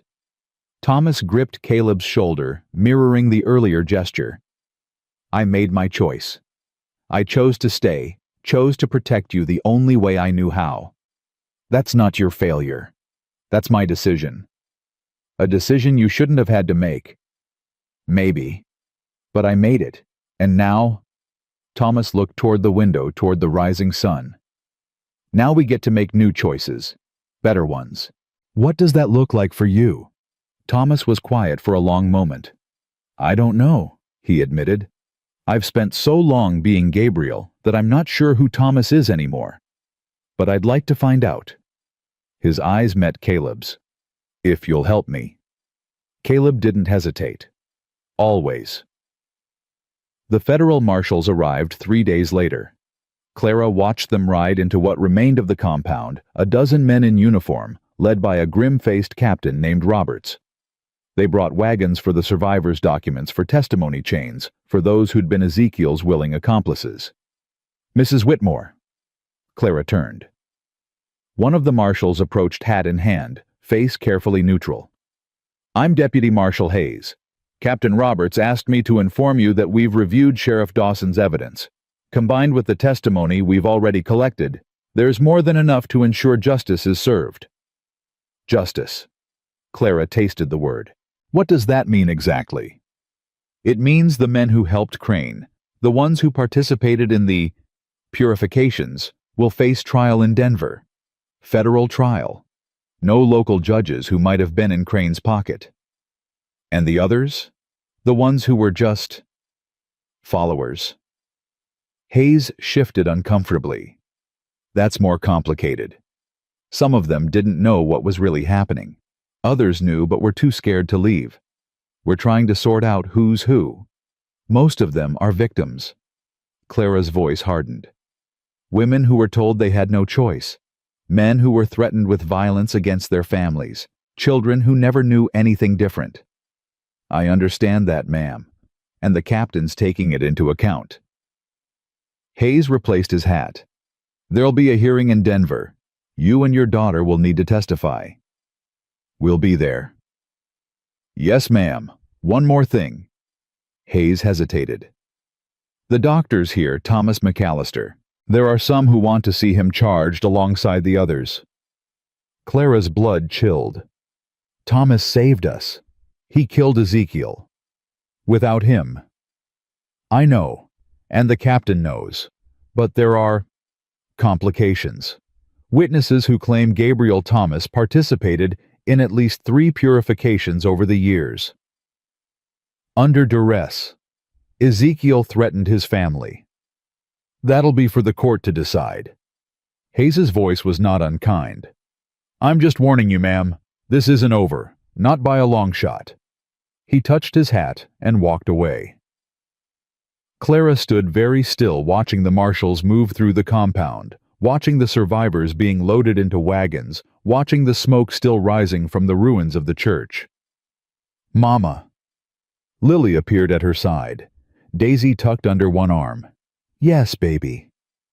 Mr. Thomas is in trouble, isn't he? Clara considered lying. Considered protecting her daughter from one more hard truth.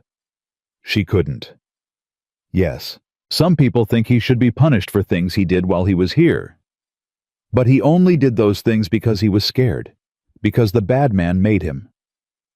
I know, but proving that is complicated. Lily was quiet for a moment, her small face serious. I can help, she said finally. What do you mean? I see things. Things that happened, things that will happen. Lily's grip on Daisy tightened. If I tell the court what I saw, what really happened, maybe they'll believe me. Lily, you're 8 years old. Courts don't usually listen to children. Then I'll make them listen. Lily's chin lifted with that stubborn determination Clara knew so well. Mr. Thomas is good. He saved us. He shouldn't be punished for being brave. Clara knelt, taking her daughter's face in her hands. You are remarkable. You know that. Daddy used to say that. He was right. Clara kissed her forehead. But I don't want you to carry this burden. It's not your job to save everyone. Then whose job is it? Clara had no answer for that. Caleb found her an hour later sitting alone on the steps of one of the few buildings that hadn't burned. "Hayes told me about Thomas," he said without preamble. "I'm sorry." "Don't be. Not your fault." Caleb sat beside her close, but not touching. "Robert says if Thomas testifies against the others, tells them everything about how Ezekiel operated, it might help his case. Will he do it? He already has. Spent 3 hours with the captain this morning." Caleb ran a hand through his hair. 6 years of secrets all coming out. Names, dates, locations. Bodies buried in places no one thought to look. Clara shuddered. "How's he holding up?" "Better than I expected. I think—" Caleb paused, choosing his words. "I think he's relieved. The weight of keeping all that inside it was killing him. At least now it's out." "And what about you?" Caleb turned to look at her. "What about me? How are you holding up?" He was quiet for a long moment. "I don't know," he admitted finally. "Part of me is angry. Furious that Thomas went through all that alone, that I wasn't there to help him. Part of me is relieved he's alive. Part of me is terrified about what comes next. And the rest?" Caleb's eyes met hers. "The rest of me is just grateful. For you. For Lily. For the chance to stop running and start living again." Clara's heart clenched. "Caleb, I know I said we'd talk when this was over. And it's not over yet. But I need you to know something, Clara." He took her hand, held it gently. "Whatever happens with the trial with Thomas, with everything, I'm not going anywhere. Not unless you want me to." "I don't want you to." The words came out before she could stop them. Caleb's breath caught. "You're sure?" "No." Clara laughed, surprising herself. "I'm not sure of anything anymore. My husband is dead. My father-in-law tried to kill my daughter. I've been running for months, bleeding, starving, terrified every second of every day." "That's not exactly a ringing endorsement." "Let me finish." Clara squeezed his hand. "All of that is true. And it should make me want to run again, get Lily somewhere safe, somewhere far from all of this. But instead, I keep thinking about your kitchen, about eggs and bacon and coffee, about Lily falling asleep at your table safe for the first time in months." Clara's voice softened. "About you sitting up all night guarding us, a stranger, a woman you'd never met." "You weren't a stranger." Caleb's thumb traced circles on her palm. "Not after the first 5 minutes. I looked at you and I saw, I don't know, someone who'd been through hell and was still standing. Someone who'd do anything to protect her child." "I'm not special." "You're wrong." He lifted her hand, pressed it to his chest. "You're the bravest person I've ever met. And I've met a lot of people, Clara. Soldiers, doctors, men who thought they knew what courage meant. None of them hold a candle to you." Clara's eyes burned. "You don't know me. Not really." "Then let me learn." His voice dropped, urgent now. "Let me earn it. Your trust, your friendship, whatever you're willing to give. I'm not asking for everything. I'm just asking for a chance." Clara looked at him, this broken, beautiful man who'd opened his door to strangers and fought beside her against impossible odds. "One condition," she said finally. "Anything. We do this right, slowly. No rushing into anything because we almost died together. I can do slow. And Lily comes first. Always. No matter what." "Clara." Caleb's voice was fierce. "Lily already comes first. For both of us." She believed him. That was the most terrifying part. "Okay," she whispered. "Okay. Okay. We'll try." Clara managed a shaky smile. "But if you break my daughter's heart, you'll shoot me. I know." Caleb's smile matched hers. "Fair warning, though. If anyone breaks hearts around here, it'll probably be me. I'm out of practice at all of this. We'll figure it out together." Together. He tested the word like it was new. I like the sound of that. Me too. They sat there as the sun climbed higher, hands intertwined, watching the marshals work, watching the survivors rebuild, watching the ashes of the old world settle around them. It wasn't perfect. It wasn't even close to perfect. But it was real. And for now, that was enough. Dawson found them at sunset. His arm was in a sling, his face still bruised, but his eyes were clearer than Clara had ever seen them. Martha's going to be all right, he said without preamble. Doctor says she needs rest, but she'll recover. That's good news. Clara shifted to make room for him on the steps. How is she? Really? Confused, scared, ashamed. Dawson lowered himself, carefully wincing. 3 years of believing Ezekiel's lies. Finding out it was all manipulation. That takes time to process. She wasn't the only one fooled. I know, but she was my daughter. I should have protected her better. You did what you could. Caleb's voice was firm. You spent 3 years building a case against Crane. You risked everything to bring him down. And almost got everyone killed in the process. But you didn't. Clara touched his arm. We're alive. Martha's alive. And Ezekiel is dead. That's not nothing. Dawson was quiet for a long moment. The captain wants me to testify too, he said finally. About my investigation. About what I learned. Will you? Already agreed to. It's the least I can do. He looked toward the cabin where Martha was resting. But after that, I don't know. I've been so focused on bringing Crane down, I never thought about what comes next. What do you want? Clara asked. Dawson considered the question. I want my daughter back, he said finally. Not the woman Ezekiel made her into. The girl she was before. The one who laughed and dreamed and believed in good things. She's still in there. Maybe. Dawson's voice was tired. I hope so. She is. Lily's voice came from behind them. Clara turned. Her daughter stood in the doorway, Daisy tucked under her arm, face solemn. How do you know? Dawson asked. Because I saw her. Yesterday when the church was burning. Lily moved to stand beside her mother.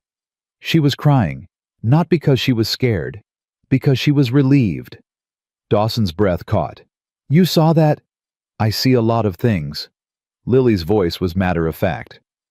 And I saw Martha's face when she realized it was over.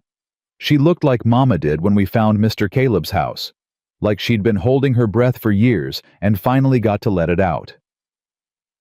Lily. Your daughter loves you, Sheriff Dawson.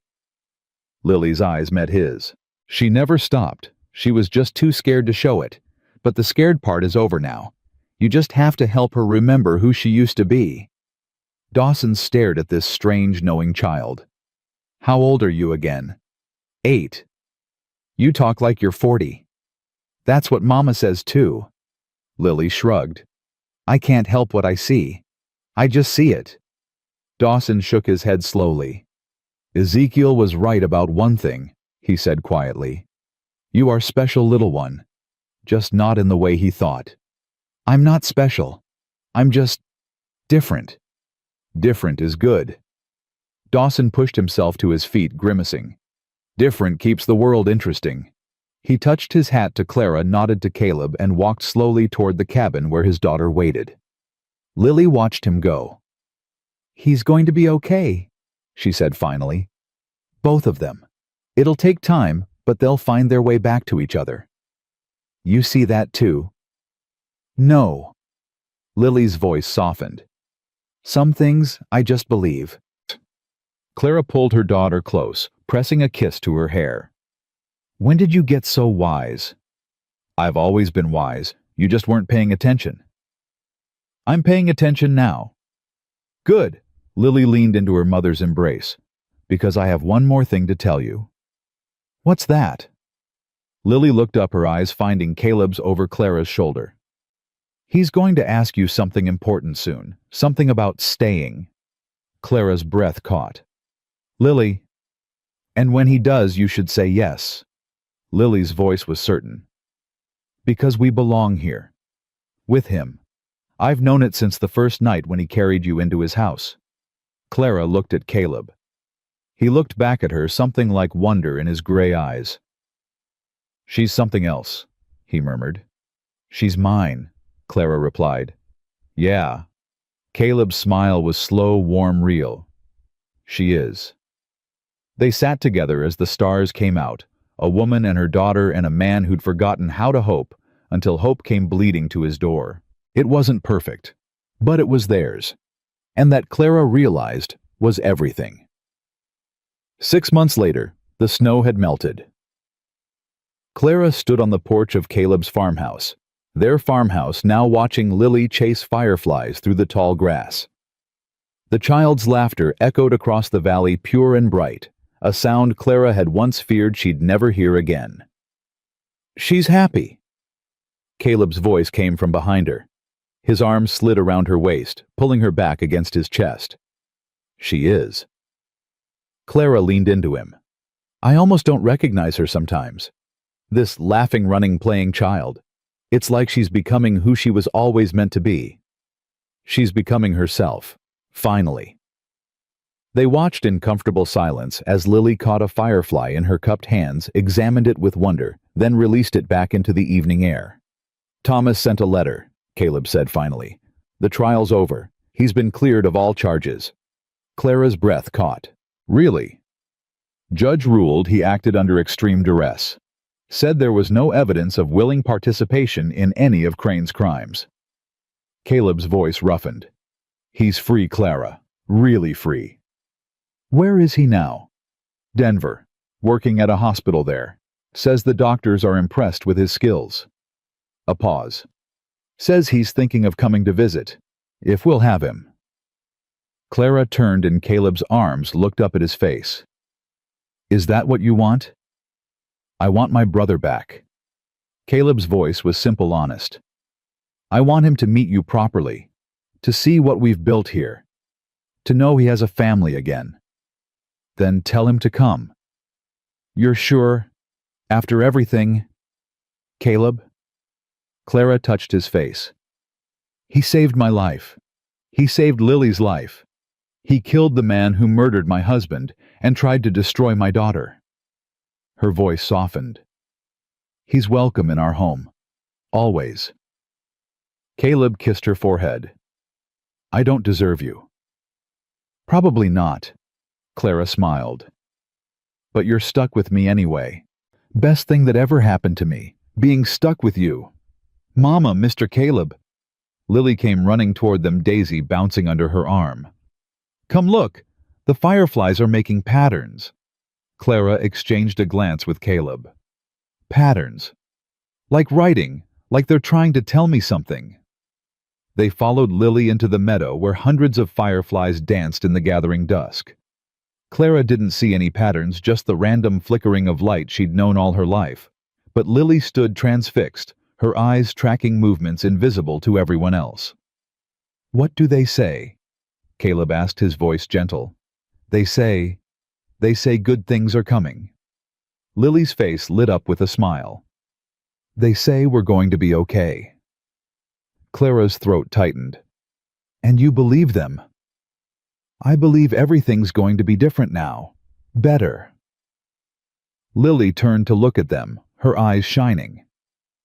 I believe we're home. Home. The word settled into Clara's chest like a warm stone. For so long, home had been a memory, a dream, something she'd lost the night Samuel died and never expected to find again. But looking at Caleb's farmhouse in the fading light at the garden she'd planted at the curtains, she'd hung at the life they'd built together from the ashes of their separate tragedies. She realized Lily was right. They were home. The letter arrived 3 weeks later. Clara recognized the handwriting immediately, Thomas's careful script so different from Caleb's rough scrawl. He's coming next month, she told Caleb over breakfast. Wants to stay for a week if we can manage. We can manage. Caleb poured her more coffee. I'll fix up the back room. It needs work anyway. You've been saying that for months. Now I have motivation. Lily looked up from her porridge. Is Mr. Thomas nice? He saved our lives, remember? I know, but is he nice? Clara and Caleb exchanged glances. I think so, Caleb said carefully. He's been through a lot. It might take him time to feel comfortable around people again. Like you. Caleb's eyebrows rose. What do you mean? When we first came here, you weren't nice. You were grumpy, and you wanted us to leave. Lily's voice was matter-of-fact. But then you became nice, really nice. Maybe Mr. Thomas will too. Maybe he will. I hope so. Lily returned to her porridge. I already picked out which drawings to show him. Clara smiled. In the months since the fire, Lily had started drawing again, but different things now. Flowers, animals, the farmhouse at sunset. Images of beauty instead of prophecy. The nightmares had faded. The silences had grown shorter. The child who'd once refused to speak now chattered constantly, filling the farmhouse with life and noise and joy. It wasn't perfect. Some nights Lily still woke screaming.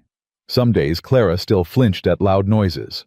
Some moments Caleb still retreated into himself, lost in memories of war and loss. But they were healing, slowly, imperfectly together. And that was enough. Dawson came to visit a week before Thomas was due to arrive. He brought Martha with him. Clara watched the young woman climb down from the wagon, her red hair catching the sunlight, her face still pale, but no longer hollow. Mrs. Whitmore. Martha's voice was barely audible. I wanted to. I needed to. Clara. She stepped forward, took Martha's hands. Call me Clara. Clara. Martha's eyes filled with tears. I'm so sorry. For everything. For betraying you. For... You didn't betray anyone. Clara squeezed her hands. You did what you had to do to survive. I understand that better than most. But people almost died because of me. People did die. Because of Ezekiel. Not because of you. Martha shook her head, tears spilling over. I should have been stronger, should have found another way. There was no other way. Clara's voice gentled. Believe me, I looked for years. When a man like Ezekiel controls every aspect of your life, threatens everyone you love, you do what he says. That's not weakness. That's survival. Martha was quiet for a long moment. Then unexpectedly she hugged Clara. It was awkward, tentative, the embrace of someone who'd forgotten how to accept comfort. But Clara held on, letting the younger woman cling to her, letting her cry. I'm trying to forgive myself, Martha whispered. Daddy says it takes time. Your father's a wise man. He's stubborn. A watery laugh. Won't let me give up. Won't let me disappear into the guilt. That's what family does. Martha pulled back, wiping her eyes. Is it true, what they say about your daughter? Clara tensed. What do they say? That she sees things. Things that haven't happened yet. She perceives things differently. I don't know if it's prophecy or intuition or something else entirely. Clara looked toward the house where Lily was showing Caleb's horse how to eat an apple from her hand. She's just a child. A special child, but still a child. I believe you. Martha's voice was soft. I just wanted to say what she told my father. About me still loving him. About me being relieved when the church burned. She swallowed hard. She was right. About all of it. Lily has a gift for seeing the truth in people. It's more than that. Martha's eyes found Lily in the distance. She saw me. Really saw me. When everyone else just saw what Ezekiel made me into. A pause. That's not nothing. No. Clara watched her daughter laugh as the horse nuzzled her palm. It's not. Dawson stayed for dinner. They ate on the porch as the sun set, talking about everything and nothing. The weather, the crops, the new schoolhouse being built in Silver Creek. Normal things. Safe things. Federal marshals finished their investigation last month, Dawson said eventually. 23 convictions so far, more to come. And the survivors. The ones who weren't willing participants. Most have scattered, started new lives. A few went back to families they'd been taken from. Dawson set down his fork. Some couldn't adjust. The outside world was too big, too uncertain. Where are they now? Some in Denver. There's a church there, a real church, not like Ezekiel's, that's been taking them in, helping them find their feet.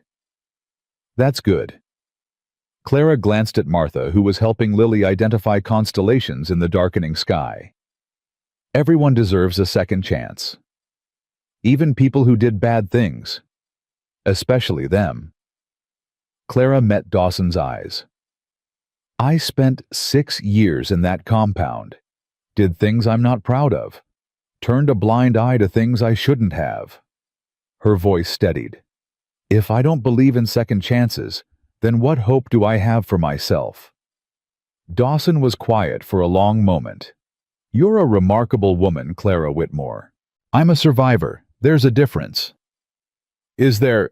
Dawson stood, reaching for his hat. From where I'm sitting, they look pretty similar. He gathered Martha, made his goodbyes, promised to return soon. Clara watched their wagon disappear over the ridge, then turned to find Caleb watching her. What? Nothing. But his eyes were soft. Just thinking about how lucky I am. Lucky. That you bled all over my fence that night. His voice roughened. That you didn't give up, that you trusted me enough to stay. I didn't have much choice. You had choices. Caleb moved closer. You could have run the moment the sun came up, could have taken Lily and disappeared. Instead you stayed, fought beside me, saved my brother's life. You saved ours first. That's not... He stopped, shook his head. I'm trying to tell you something important. Then tell me. Caleb took her hands. In the fading light, his gray eyes were almost silver. I love you, Clara. I've loved you since that first night when you dropped to your knees in the snow and begged me to save your daughter.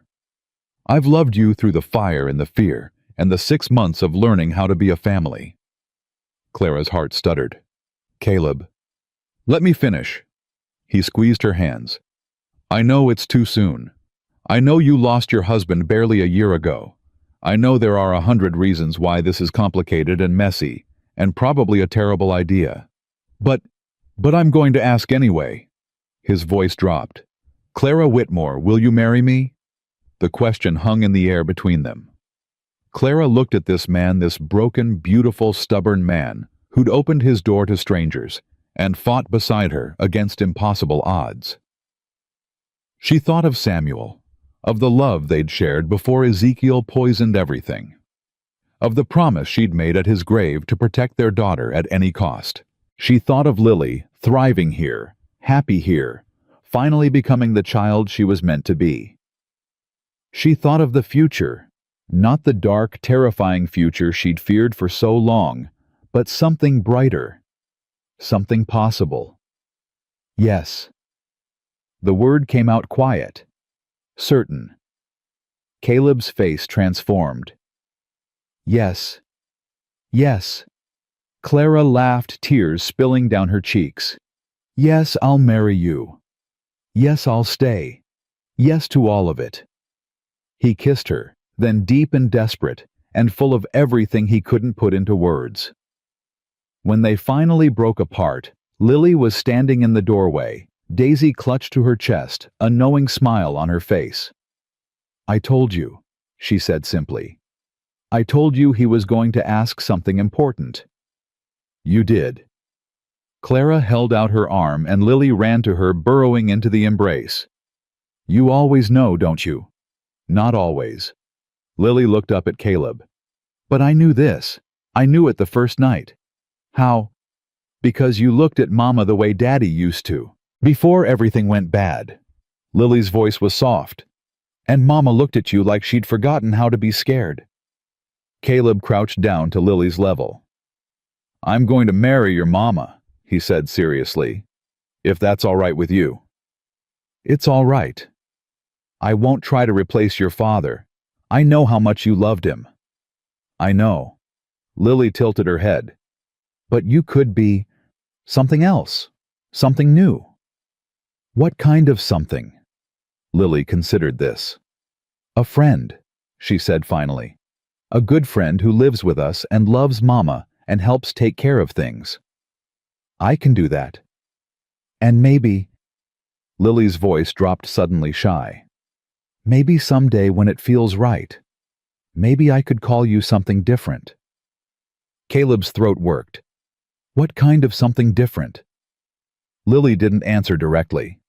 Instead, she stepped forward and hugged him, the first time she'd initiated contact since they'd arrived at his farmhouse all those months ago. Caleb wrapped his arms around her carefully like she was made of glass. Thank you, he whispered, for trusting me. Thank you for saving us. Lily pulled back, her eyes bright. And for making Mama smile again. Thomas arrived on a Thursday. Clara watched him climb down from the stagecoach, thinner than she remembered, but standing straighter, his eyes clearer.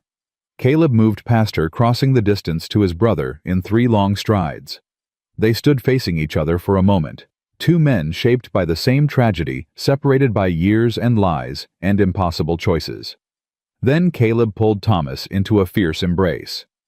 Welcome home, he said roughly. I don't have a home anymore. Yes, you do. Caleb pulled back, gripping his brother's shoulders. Right here, as long as you want it. Thomas's composure cracked. I don't deserve... Stop. Caleb's voice was firm. We're done talking about what we deserve. We're talking about what we have.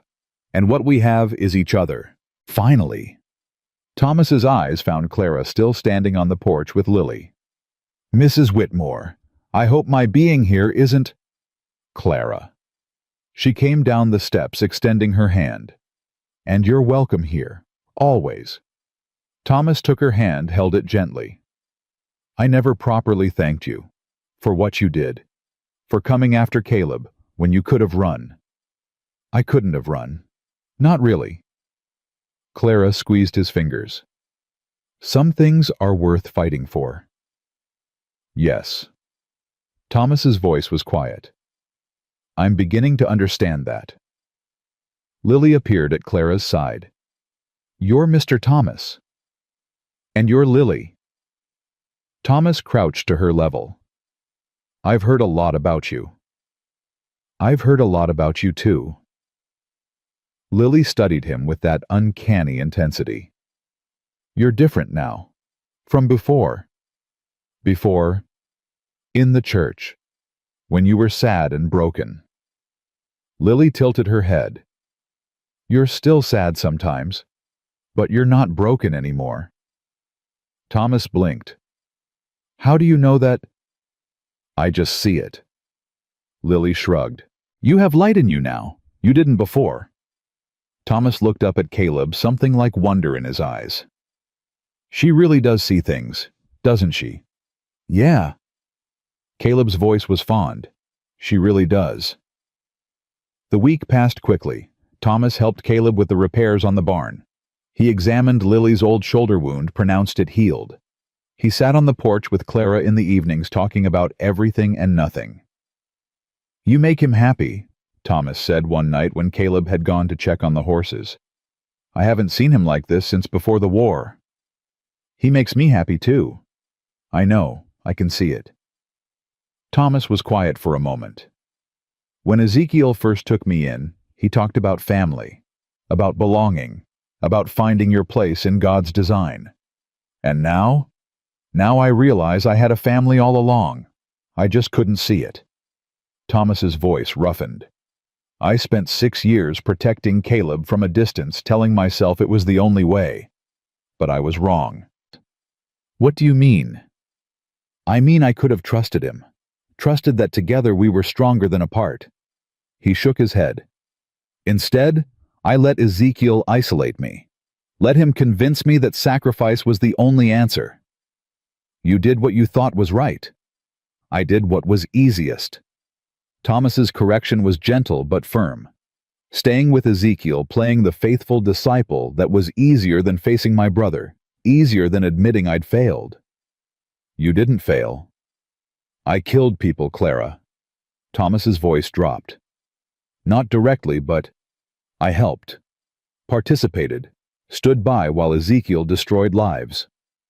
Under duress. Does that matter? In the end, Thomas looked at his hands. The people who died are still dead. The families that were shattered are still broken.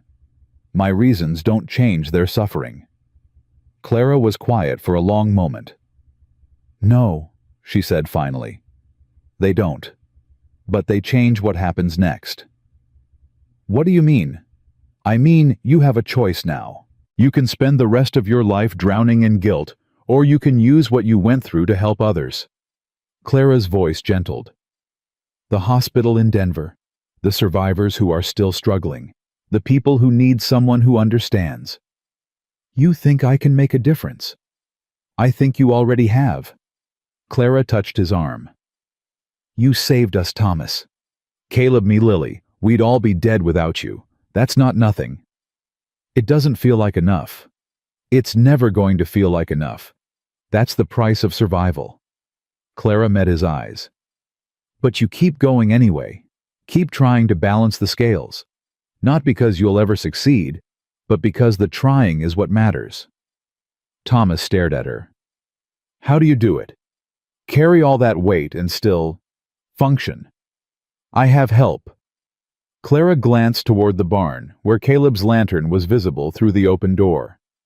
I have people who remind me that I'm more than the worst thing that ever happened to me. And you think I can find that too? I think you already have. Clara touched his shoulder. You just have to let yourself believe it. She went inside, leaving Thomas alone with the stars and his thoughts.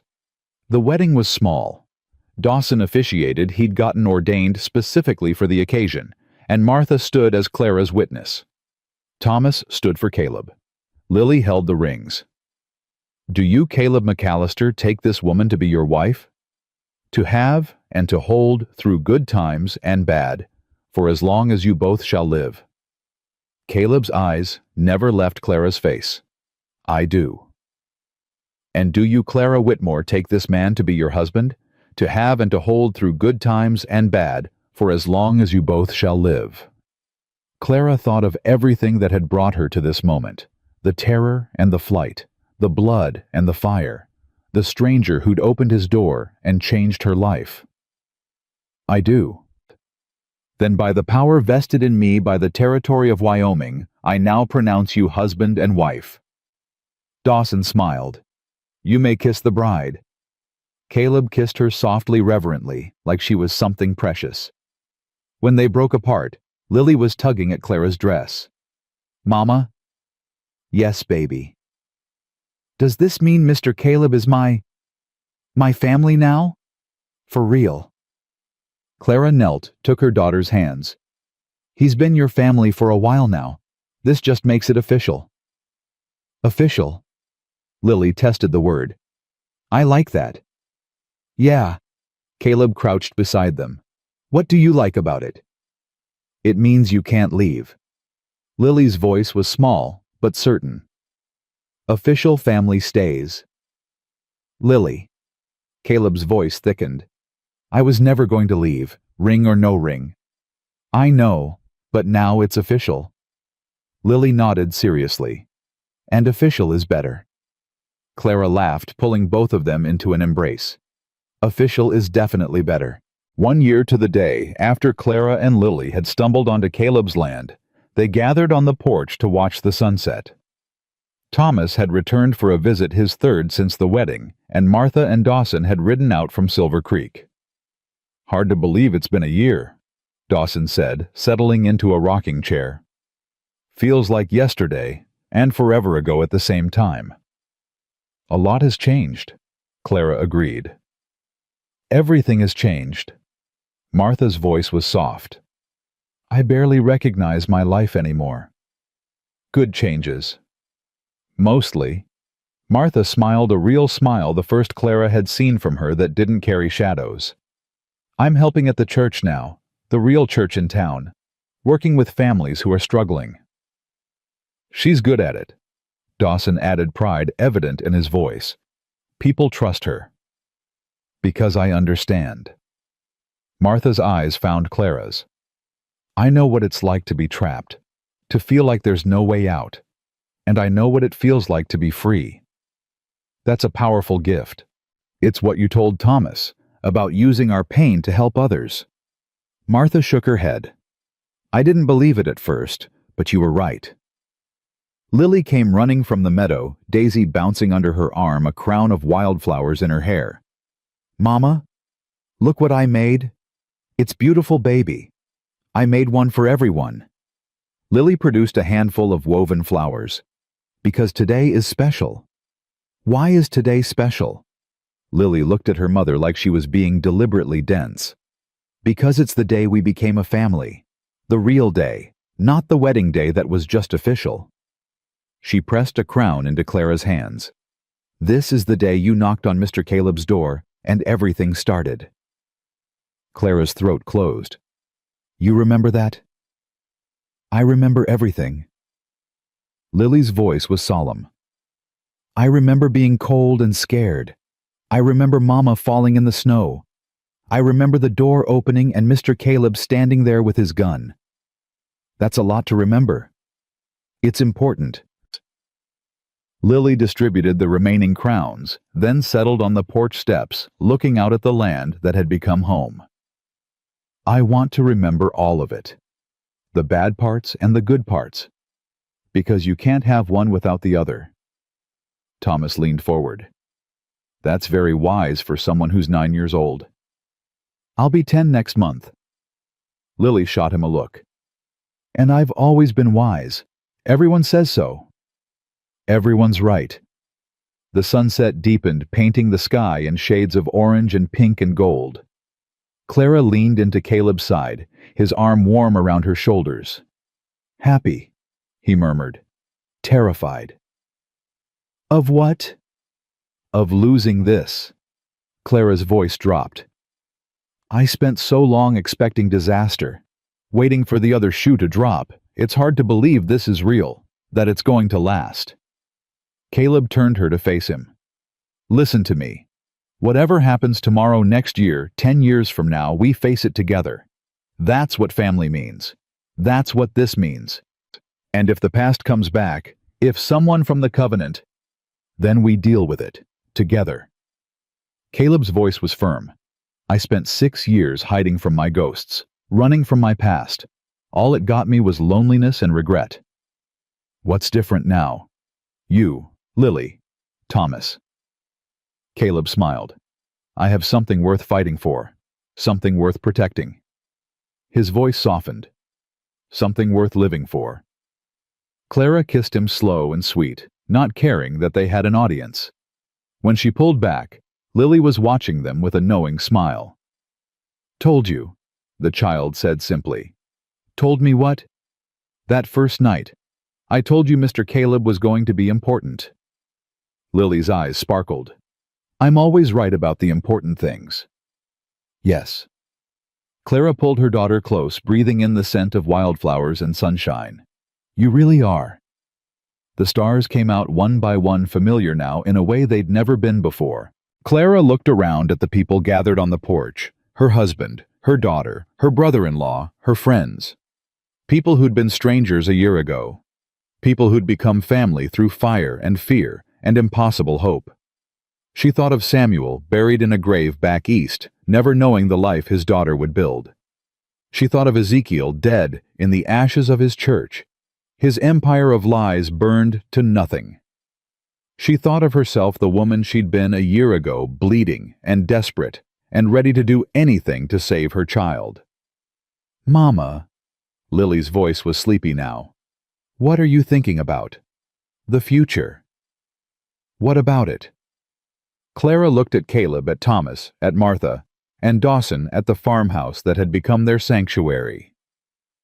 I'm thinking, she said slowly, That for the first time in a very long time, I'm not afraid of it. Good. Lily yawned, burrowing closer. Because the future is going to be beautiful. I've seen it. Have you? Mm-hmm. Lily's eyes drifted closed.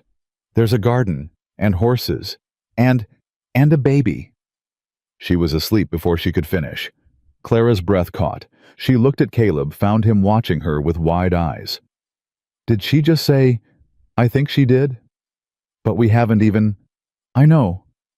They stared at each other, shock giving way to wonder, giving way to something that felt like joy.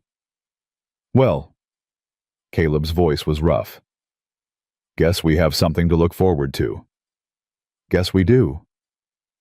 Clara settled back against her husband, her sleeping daughter in her arms. Her impossible family gathered around her. A year ago, she'd been running for her life, bleeding in the snow, praying for a miracle she no longer believed in. Now she was home. Not the home she'd imagined, not the life she'd planned, but something better, something real, something built from the ashes of everything she'd lost with people she'd never expected to find. Clara closed her eyes, listening to the sounds of her family. Dawson's quiet conversation with Thomas, Martha's soft laughter, Caleb's steady heartbeat beneath her ear, Lily's peaceful breathing. She'd spent so long being afraid. Of Ezekiel. Of the future. Of hoping for things she didn't deserve. But fear hadn't saved her. Hope had. Hope and a stubborn cowboy who'd opened his door to strangers. Hope and a daughter who saw the truth when everyone else was blind. Hope and the courage to fight for something worth having. Clara Whitmore McAllister opened her eyes to the star-filled sky and smiled. She was done running, done hiding, done being afraid. She was home, she was loved, and she was never letting go.